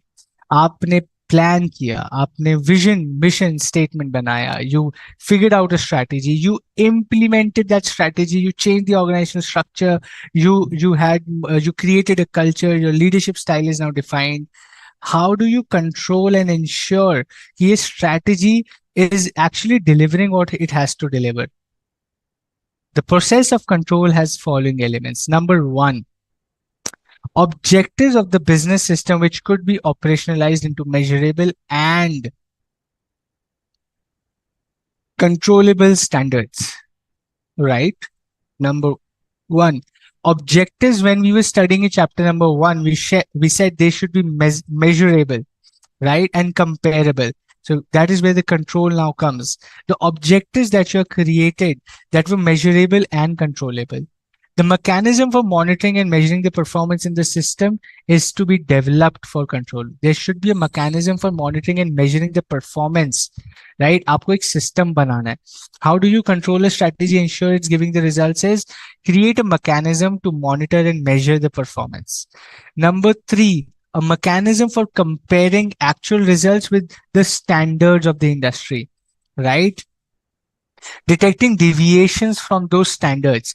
And number 3, learning new insights on standards themselves. ये mechanism होना बहुत जरूरी है. MFAC question. Again, chapter 5 has a lot of MFACs, right? Chapter 5 is a lot of MFACs, which is the again an MFAC with a process. Okay, where is my markup gone? Marker भी चला गया. Okay.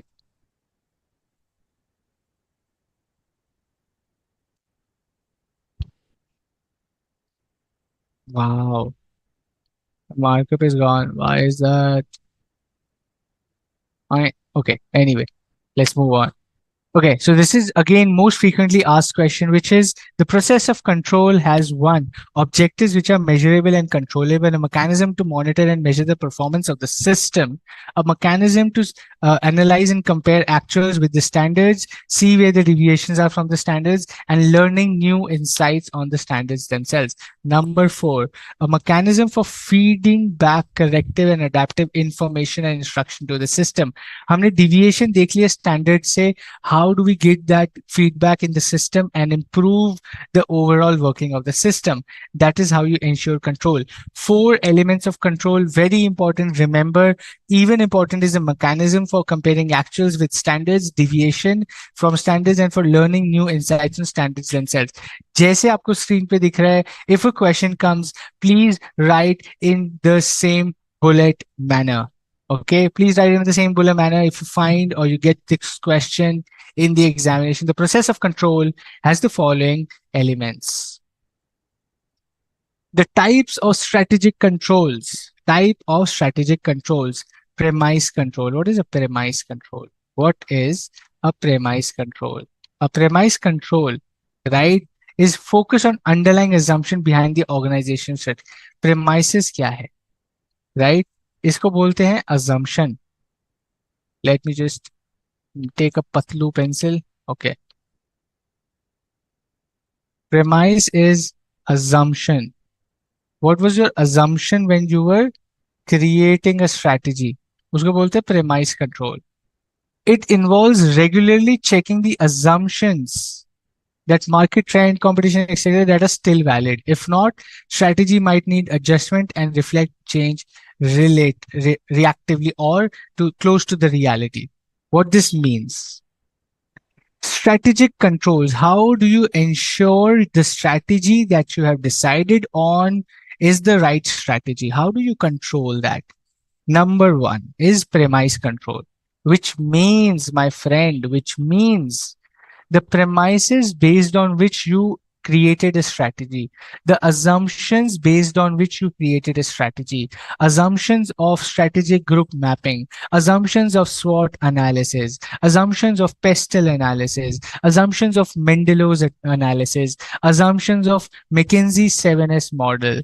All these tools, BCG matrix, ADL matrix, GE stoplight, all these matrices and all the tools and grouping and value chain analysis, product life cycle, सारा analysis किया आपने based on certain assumptions. Based on certain assumptions that the market will do this is happening in the market. So the next 5 years, this will happen. Competitors are this, they are doing this, they will continue doing the same thing. Assuming you create a strategy based on so many assumptions across the tools of SWOT, Pestel, Mendelow's, product strategy group mapping, value chain analysis, product life cycle, McKinsey 7S. Har jagah you have certain assumption. Keeping a check on those assumptions is called premise control. Keeping a check, which is going back and checking if the assumptions based on which we created a strategy, are the assumptions still the same or those assumptions are changing. If I assumed that my competitor will continue doing the same thing, but my competitor introduced a new product, that means now my strategy also needs a change. My premise control says, dude, the assumption that you based your strategy on, that assumption itself is changing. So go ahead and see if you want to change your strategy as well or not. Number two, strategic surveillance control. Okay. Reading. This is called reading. बहुत जरूरी है. Keep reading industry reports, news, magazines, trends, Mint में पढ़ो क्या हो रहा है market में, कंपेटिटर क्या कर रहे हैं, go to conferences and read magazines, read papers published by the management consulting companies like EY, PwC, Deloitte, KPMG, McKinsey, Bain, BCG. Read reports, read global reports, read trends, read about industry norms, read about what is changing, what is happening. That is called strategic surveillance, which is random reading, random understanding of the industry, so that if your strategy needs to be changed to pick up a trend, you can do that. It's called strategic surveillance control. Number three, special alert control. It is called rapid response system. Rapid response system. Okay, rapid response system, which is special alert control, which means something happened, something big happened, go and do that. COVID, an example, COVID IR special alert control, businesses rapidly had to respond to the changes. Okay.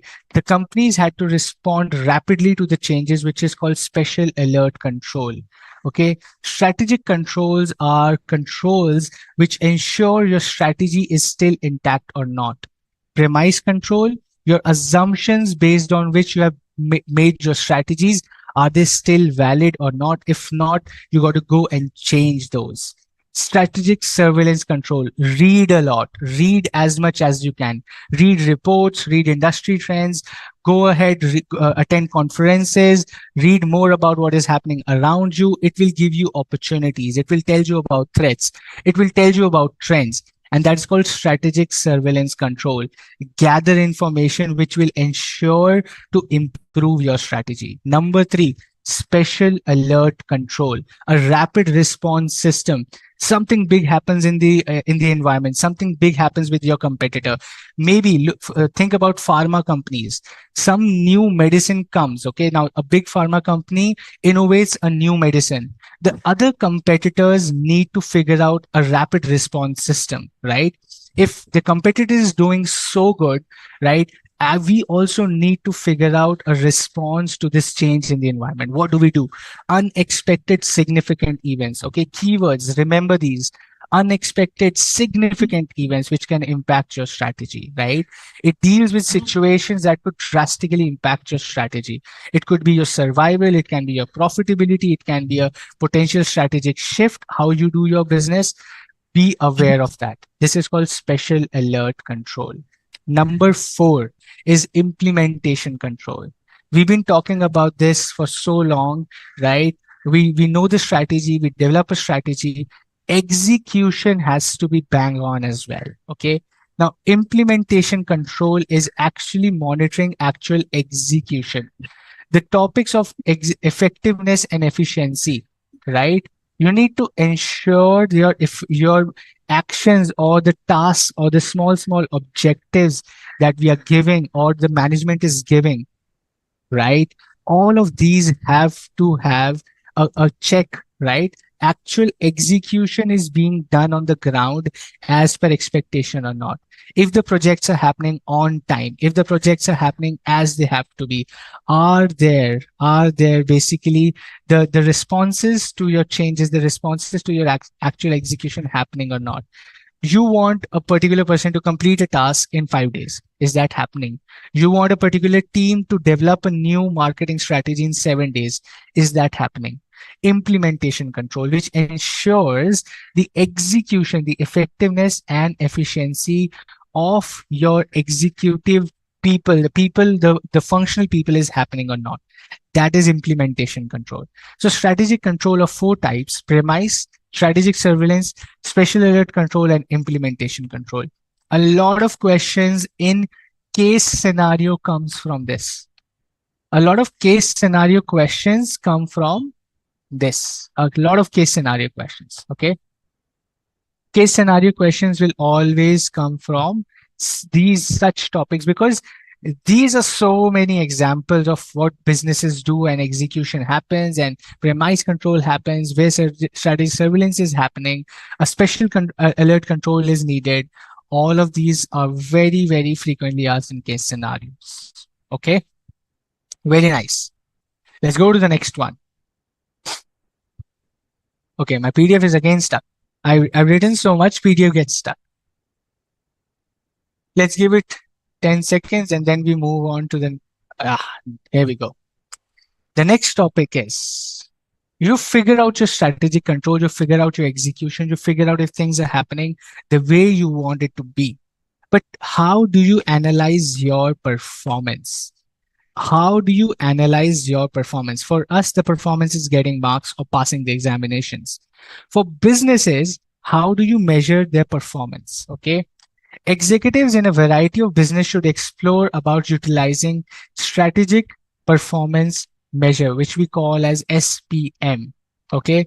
Strategic performance measures, SPMs. Now, SPM is a method that increases line executives' understanding of organization's goal and offers a continuous system from tracking success. It helps to eliminate silos, which is isolations, by establishing a common language among all divisions of the organization so they may communicate openly and productively. Okay, very nice.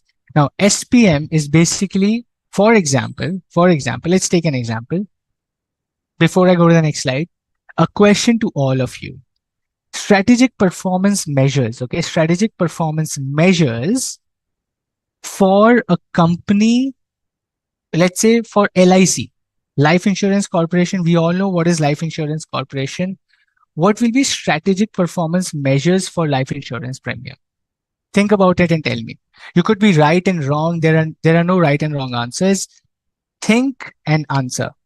What could be a strategic performance measure for Life Insurance Corporation of India, LIC of India? What will be the strategic performance measures for LIC of India?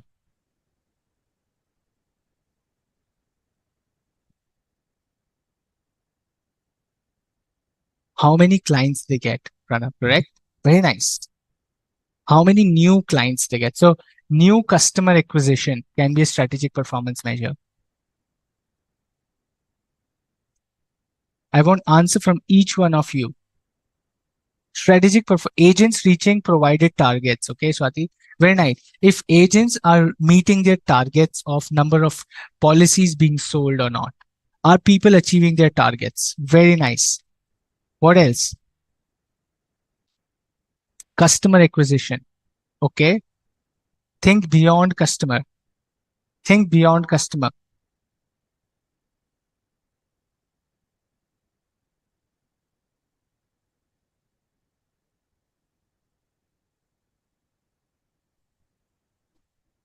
Reaching to remote areas. Okay.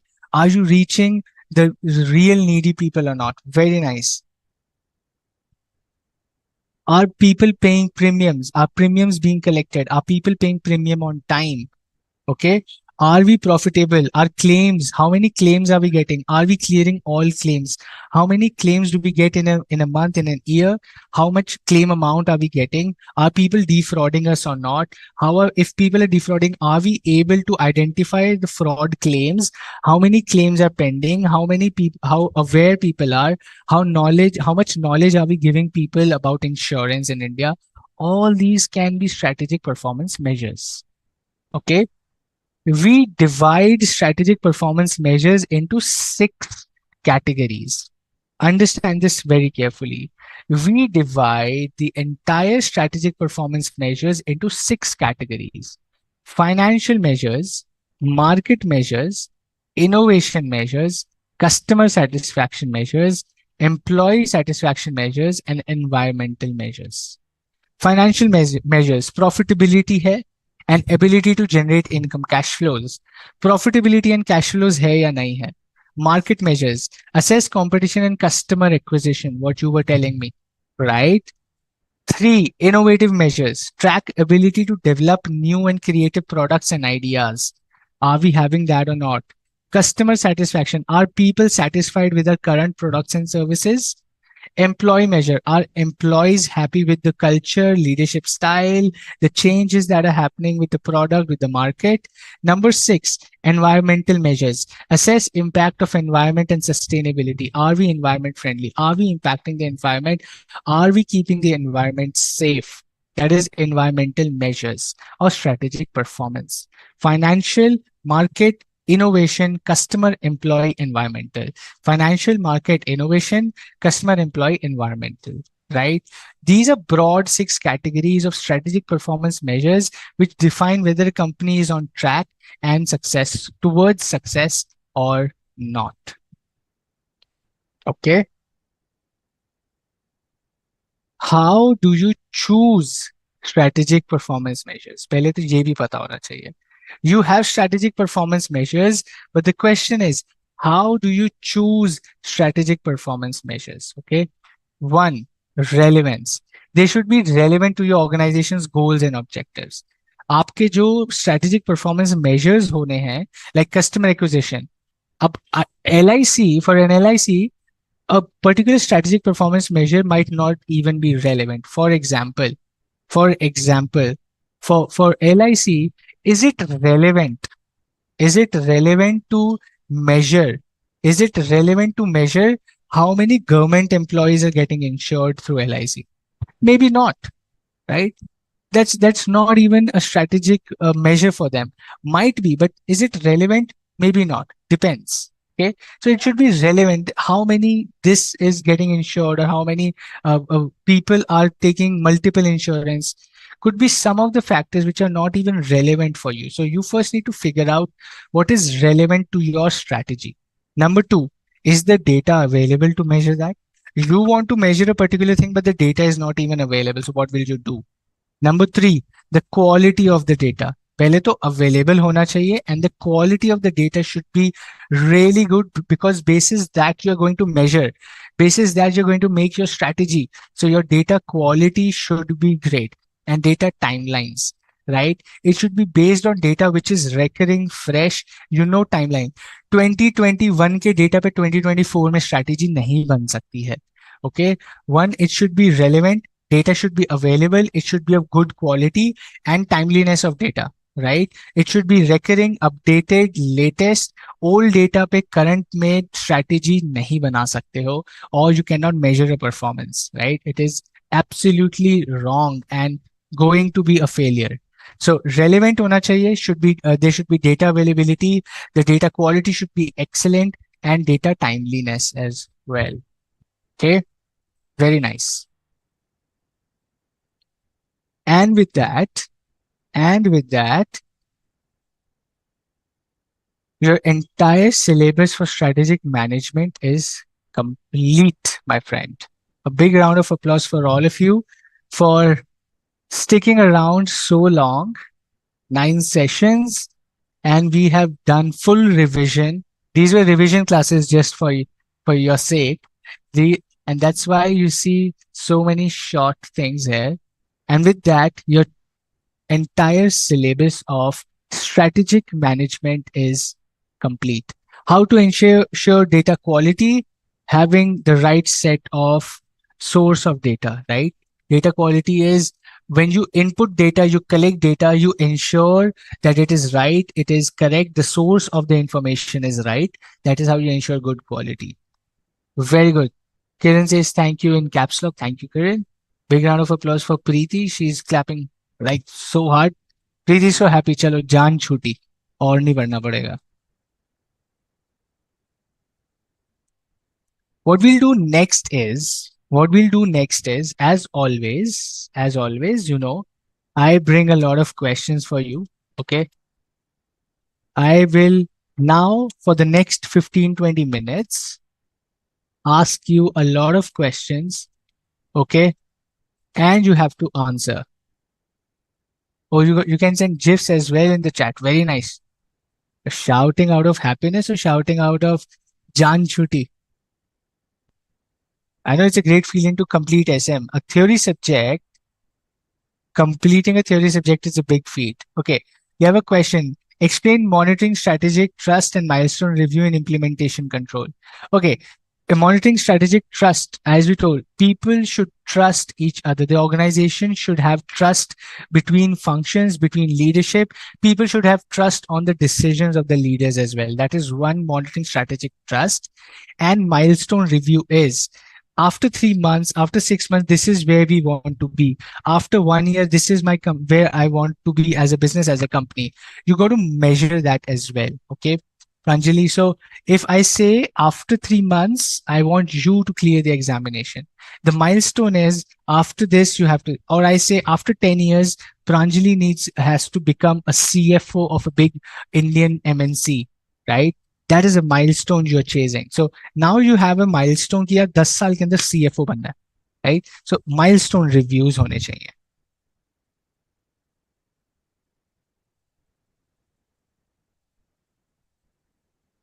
Super. Good to know you feel the subject was not done in a rush. Really happy to know. I tried to ensure each and every topic from the study material is covered. We haven't missed even one single topic. Every topic is covered. Every topic's graphic is covered. Every topic's examples are covered. And now I'm going to ask you questions. So be ready for the questions. Listen to me very carefully. The questions will be vocal and I will be asking questions right now. Okay. The first question for you is, the first question for you is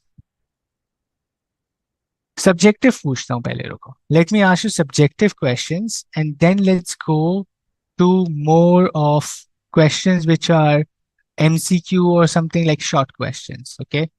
Cool. Give me four. Okay. Listen to this very carefully. Give me Michael Porter's generic strategies. Give me all of the Michael Porter generic strategies, my friend. इतनी आसानी से नहीं छोड़ूंगा. Give me Michael Porter's generic strategies. Quickly, you only get 30 seconds to answer.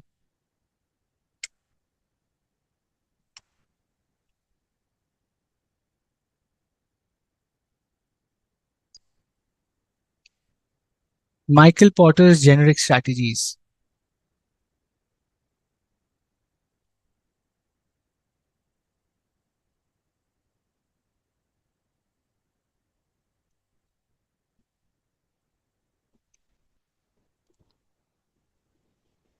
Very nice. Cost leadership, differentiation, best cost provider. Cost leadership, focus, differentiation. Very nice.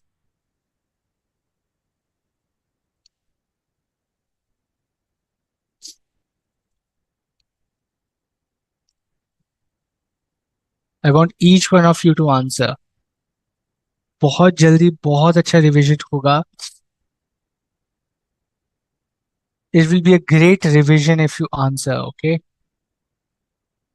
Cost leadership, differentiation, focus, cost leadership, focus, differentiation. Very nice. Next question for you, okay? If there is a certain set of stakeholder, okay? So Bhiksha, I'll come to the question in a while, right? Just after my question, I'll solve your question as well. If certain stakeholders, have very high interest in the organization, okay, have very high interest on the organization, but very low power or very low influence, which of the four categories of Mendelow's matrix would you keep them in? High interest, low influence.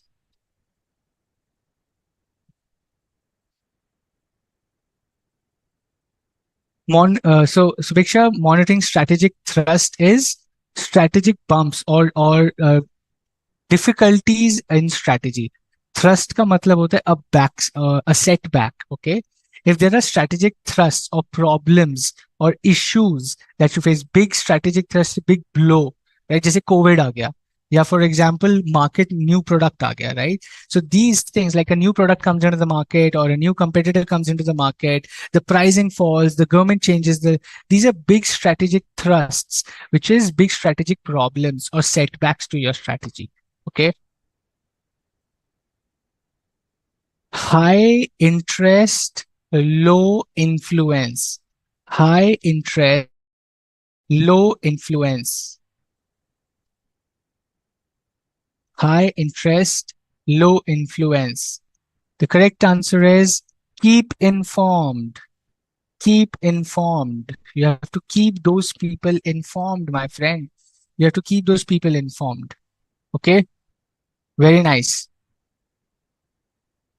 Another question for you on is give me one example of give me one example of relationship marketing. Give me one example of relationship marketing quickly. Relationship marketing का एक example दीजिए. Give me an example of relationship marketing.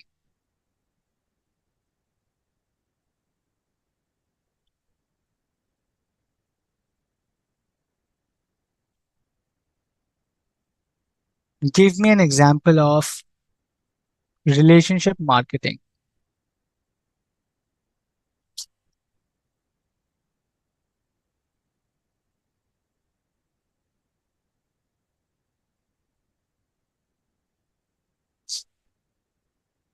Give me an example of relationship marketing. Indigo Airlines. I know what you're saying, Pranjali, but okay, I'll take that as an answer. Indigo points, 60 points.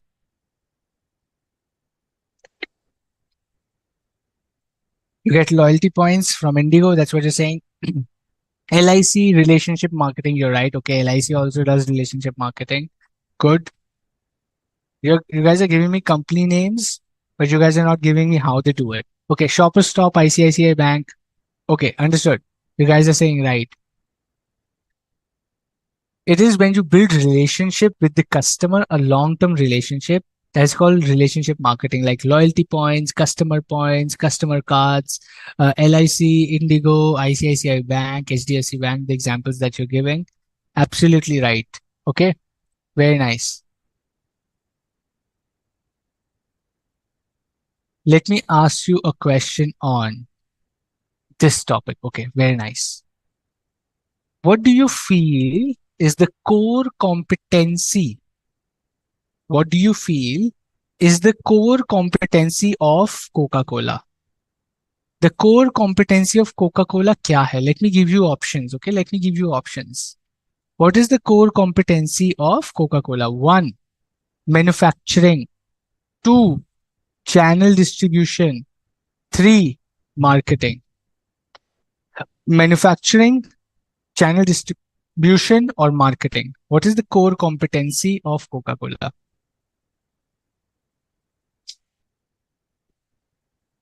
What is the core competency of Coca-Cola?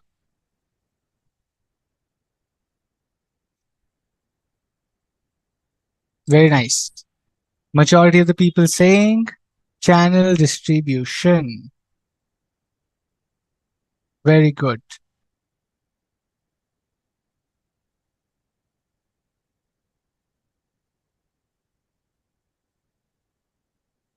Marketing, distribution, channel distribution. The correct answer is channel distribution. Okay. The correct answer is channel distribution. Question. Now it's going to get tough. Okay. Now it's going to get tough. Listen to this very carefully and answer. If there are errors in interpreting the environment, if when you're doing environmental analysis, when you are doing environmental analysis and there are errors in interpreting the environment, which causes a strategic failure. There are errors in interpreting the external environment and it causes a strategic failure.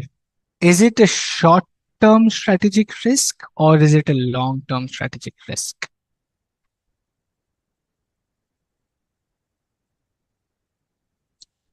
Change or error in interpreting the environment is short-term strategic risk or long-term strategic risk.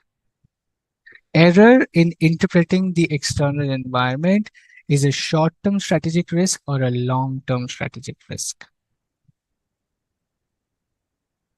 Very nice. I like it. Very nice. Majority of the answers are wrong. The correct answer is short-term strategic risk. A long-term strategic risk is when the environment changes. When environment changes and it leads to strategic failure, that is long-term strategic risk. But if there are errors in interpreting the strategy, in the environment, then it is a short term. Then you can change your strategy, right? If you figured out your interpretation was wrong, you can change the strategy. It's a short term risk. But if the environment changes, then it is a long term risk.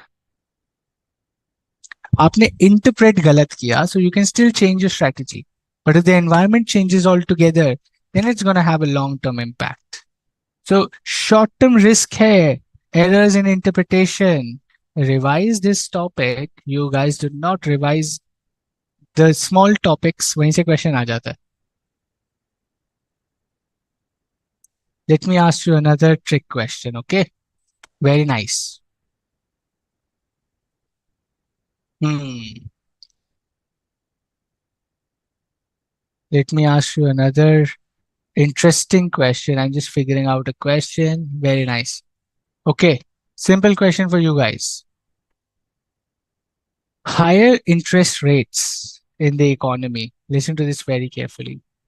Higher interest rates in the economy, right, are good or bad for the business? Higher interest rates are good or bad for the business?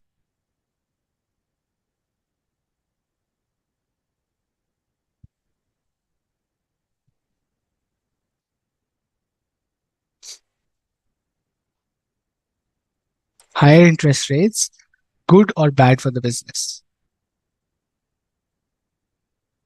Answer. Think and answer. Higher interest rates, good or bad for the business?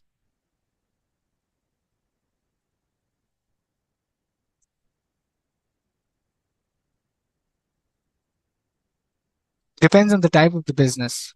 For all business remains the same. You would say bank के लिए तो अच्छा interest rate बढ़ेगा तो देना भी तो पड़ेगा. Good for banking finance, Shruti? Not good for banking finance also. Because if the interest rate increases, the interest on FD, the interest on deposits also increases. ऐसा कभी नहीं होता है कि interest rate बढ़ गया but FD का interest rate गिर गया. If they get more money, they have to give more money as well, right? Otherwise, everybody will move to stock market. तो banks के लिए अच्छा कैसे होगा? Good sometimes that it can act as a tax shield. Save tax, pay more interest. Give and take remains the same. Generally, it's bad for the business. Which environmental factor are we talking about here? An added question to this is, which environmental factor are we talking about here?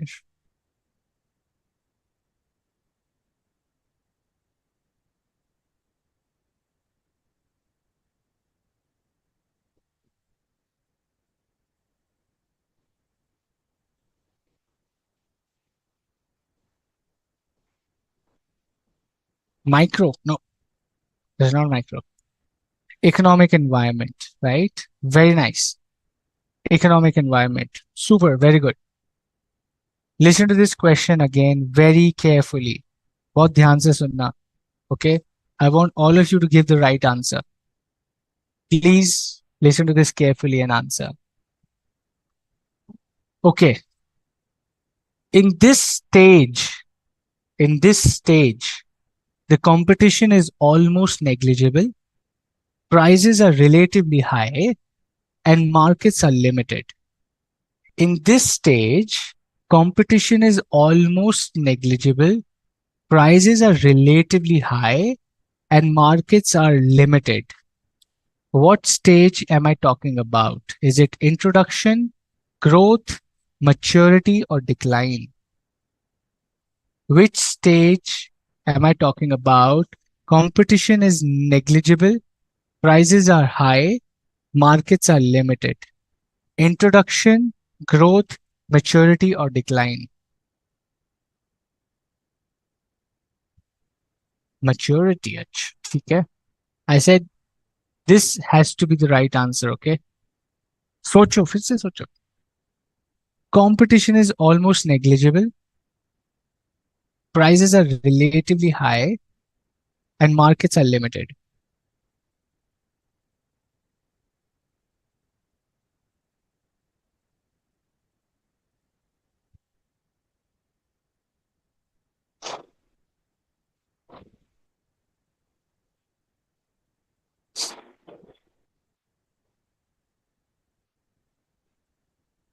The correct answer, my friends, is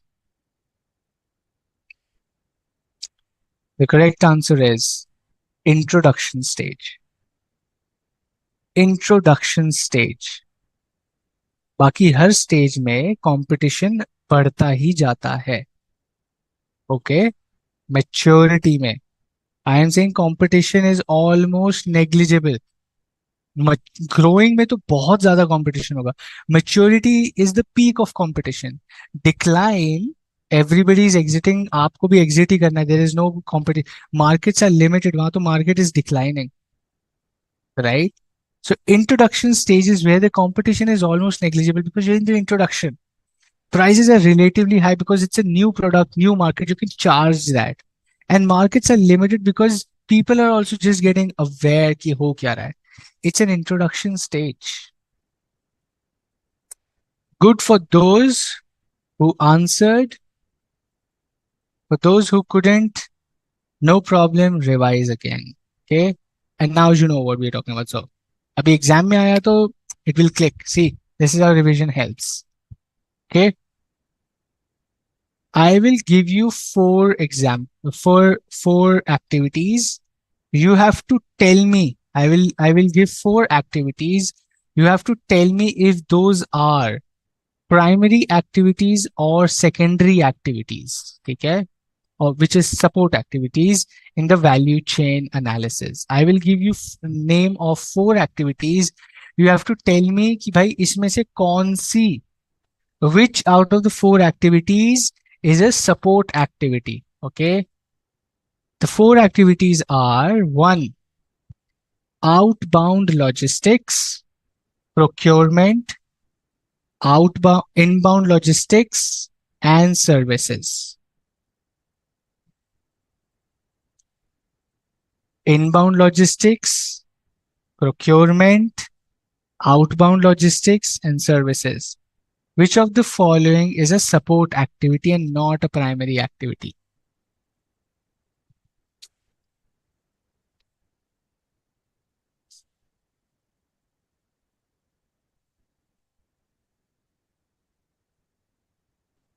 Let's see.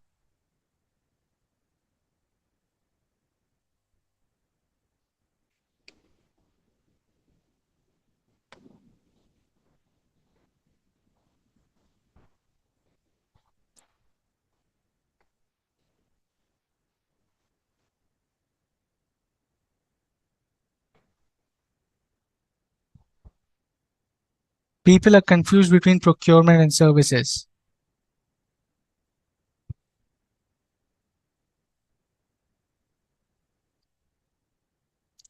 The correct answer is procurement. Procurement is a support secondary activity. Services come under primary activity. Outbound logistics, inbound logistics, right? And services are primary activities. Procurement, technology, all are support activities. Value chain analysis, graphic, read that carefully, my friend. Another question for you. I will give you a statement. You have to tell me it is a plan of action of which strategy. Okay. I will give you a statement. You have to tell me it is the plan of action of which strategy. Achieving economies of scale. कौन सी strategy का plan of action होता है ये? Which strategy am I talking about? Achieving economies of scale.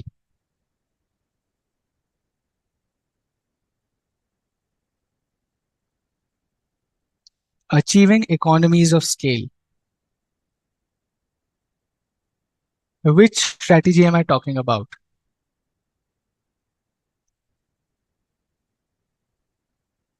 Which strategy? Strategy का नाम चाहिए मुझे. I want you to tell me which strategy is based on achieving economies of scale.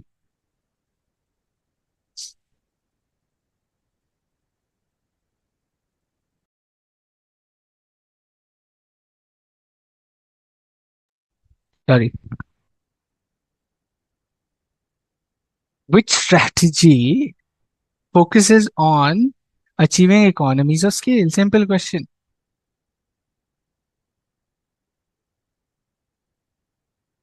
I see one right answer. Only one right answer till now. Everybody else is dabba gul. Another one on the screen. Good. Another right answer on the screen. The correct answer, my friends, is cost leadership. कहाँ से आ रहा है ये strategic driver, macro, growth strategy, competitive strategy? Cost leadership strategy focuses on achieving economies of scale so that the cost starts falling and you become a cost leader. Economies of scale तो keyword है cost leadership का. Achieving economies of scale is the biggest keyword of cost leadership. The correct answer is cost leadership. Okay, let's go to the final question and then I'll open Q&A for you guys to ask as many questions as you can. Being the last class, you ask as many questions as you can. The last question from me, okay? The last question from me is coming on for you, okay? Which of the following is not an activity of turnaround strategy, okay? I will give you 4 strategies.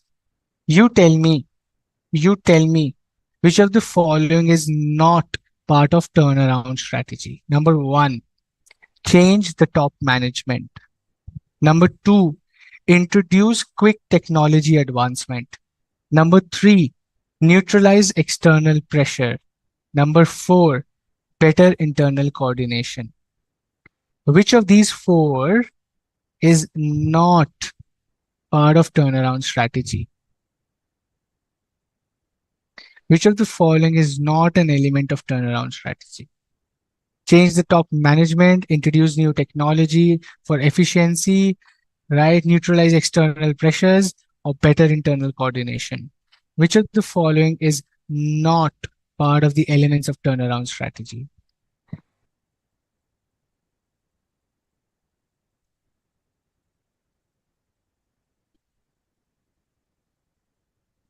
Okay, I have an answer from Pranav.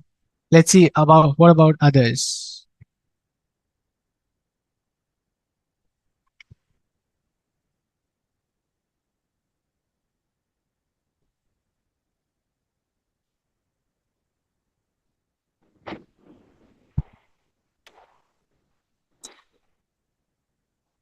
You want me to change the management, introduce new technology for efficiency, neutralizing external pressures, and better internal coordination?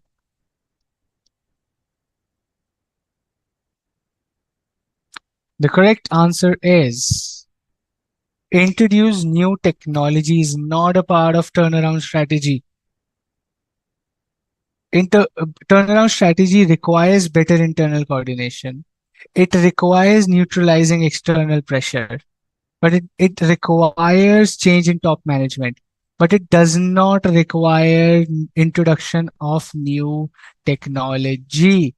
Hence, it should not be part of turnaround strategy. That is what the question was, G. Okay, another 20 minutes. Feel free, ask as many questions as you can. This is the last class. Otherwise, you can still send your queries on Ask a Query and we'll be happy to answer. But this is your last live chance to ask queries, questions, any confusion. Don't ask me to repeat a topic, please. You can go back. look at the recorded sessions on YouTube, read from the study material as well, right? Ask me questions that confuse you. Very nice.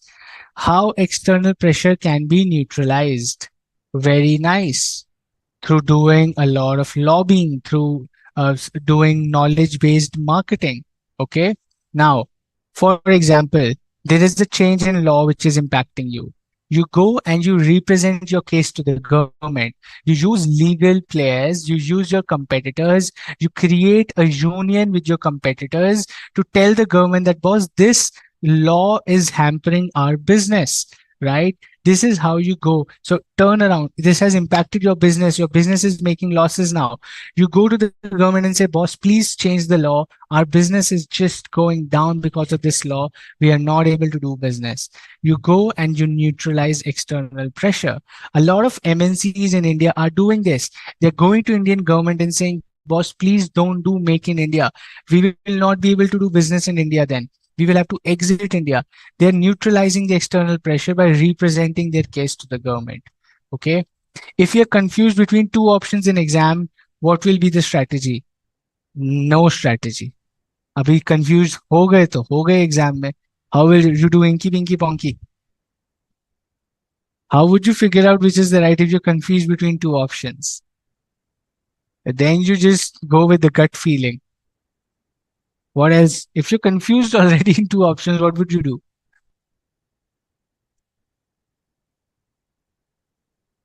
Or maybe start eliminating, start thinking कि यार ये if not a positive, maybe a negative of this thing is this. Start thinking broader maybe, and if that helps, right? Procurement of material is essential, then why is it a support activity? It is essential, but it is supporting the overall activity of building a product. Okay, the core activity is building a product. Procurement is a support, right? It should be efficient as well. If your procurement as a support function is doing well, getting raw material at the right price of the right quality at the right time, it will help you develop best product. The core activity is product. That is why it is a support. How to manage the issues in strategy implementation. So, Amit, there was an entire topic. How do you manage issues in implementation, right? Managing issues. You just did that topic. Communicate, then delegate, timelines, do all of that. Create a culture, open communication. All of these points come under addressing issues in implementation. Entire topic done today.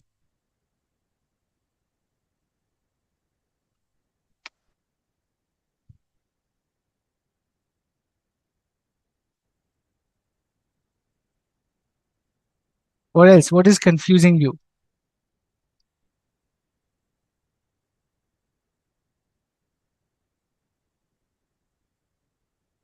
So I hope you know this right now. Open communication, idea flow, better culture, robust timelines. All of this will be strategic, right? Can we quote authors in the answer? You can, absolutely. Yes, you can. You should if you remember the names. It puts an impression.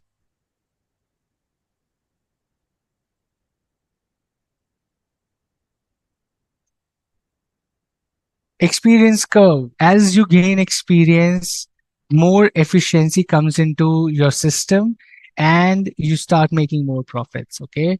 So if you make, as you learn more, you become more efficient and you start producing more in lesser time. That is called life cycle. Experience curve. The more the experience, the better you are at a particular thing. And when you're good at a particular thing, you start making more money. That is experience curve. Please tell the source of case study, study material. The concepts will be from the study material. Case study will be from anywhere in the world. कहीं से भी आ सकता है case study. Sure shot, कोई company का hypothetical companies can come, real companies can come, but the concepts will be from study material. Concepts will be from the study material.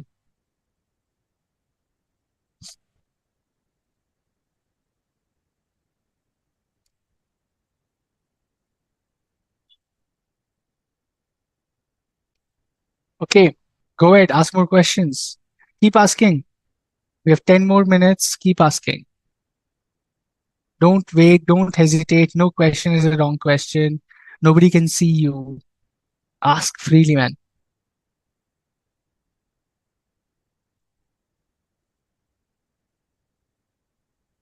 Feel free, ask as many questions as you can. Don't be shy. This is your time to clear your confusions, man. You're going to examination.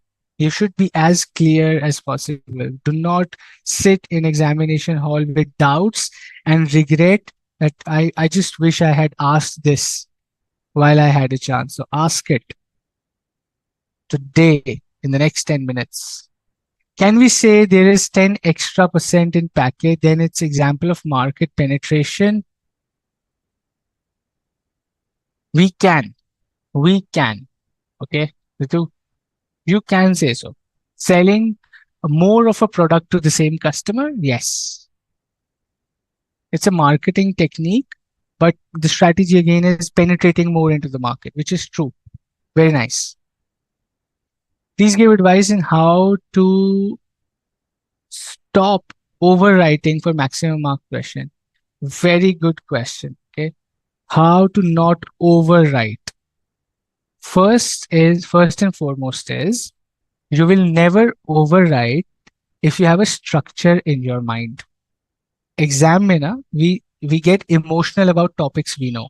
Understand this. Okay. When you know a topic, a question आता है and you really know that topic really well, you're like आज 10 page इसी पे लिखूंगा, right? That is where you have to control yourself and structure your answer. Facts of the question. Two paras on explanation. Why do you think? What do you think about the question? जो भी पूछा गया है. The content of your answer in two paragraphs. Final two liners are conclusion. इतना ही रखना. If the marks are more, just add one more para of the content. Nothing more than that. Nobody has time to read so much as well. Okay. So do not overwrite, and you will never overwrite when you have a structure in your mind. If there is a structure, you will never overwrite. If there is no structure, बस ऐसे लिखना है हमको page भरना है तो keep going on. You will waste your time. You will waste examiner's time, and you will be too emotional about topics.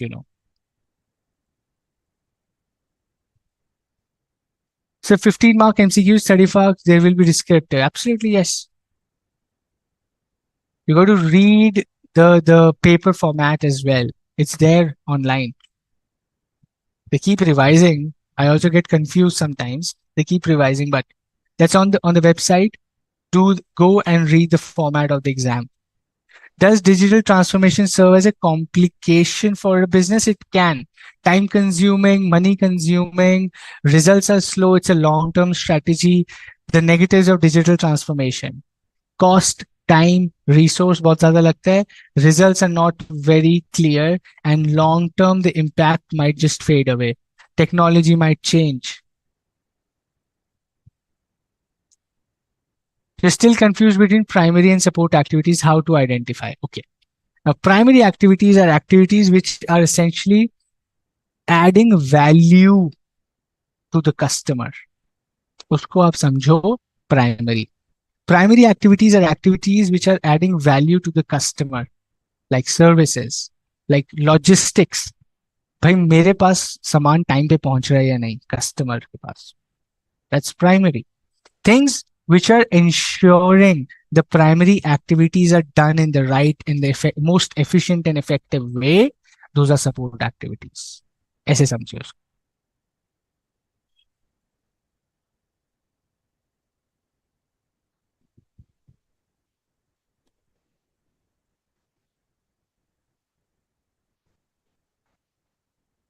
Super. Good to know.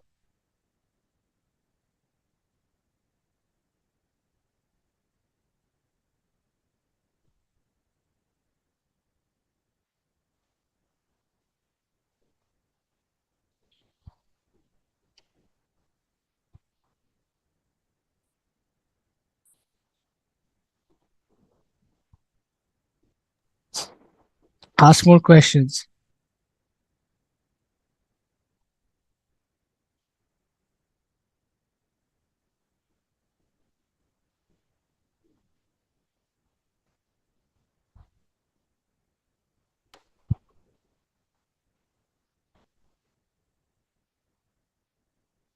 Go ahead, ask questions, clear your doubts.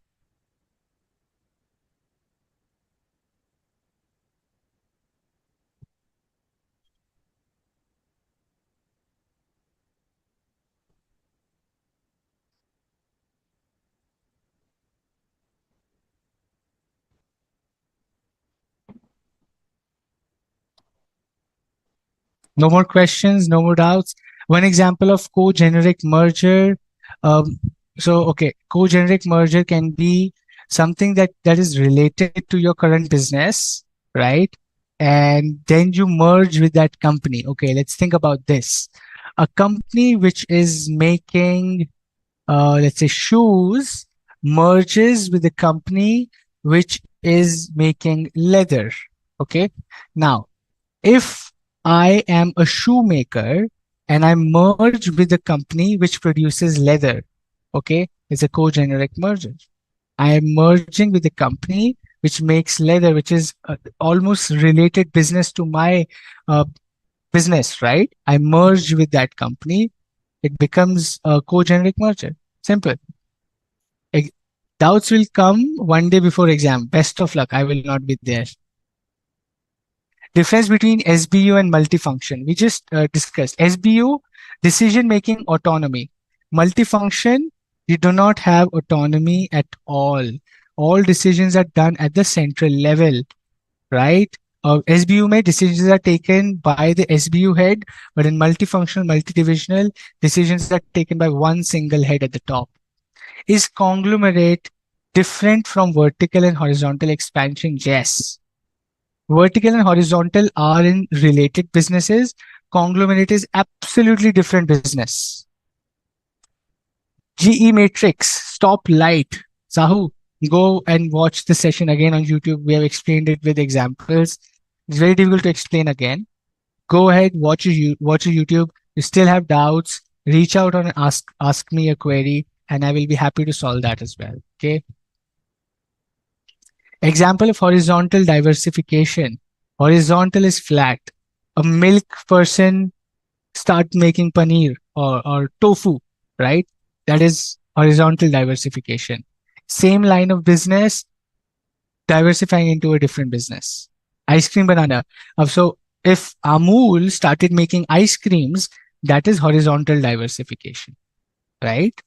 Amul is a milk company. They produce milk, but they also make ice creams now. This is horizontal diversification. If you missed me one day before examination, then you give me a call when you get results telling me meet you in finals. That is what I'm waiting for. Thank you so much, Soumya, for the kind words. I'm really happy you enjoyed the sessions. All concepts crystal clear. Super. Very nice. Okay. Difference between horizontal, forward. Horizontal is like this. Forward is vertical, forward and backward, right? So forward is going one step ahead. A manufacturer opening a retail shop is forward. Horizontal is, like we said, Amul, a milk producing company opening ice creams as well. That is horizontal. Forward is vertical towards the next step in your value chain.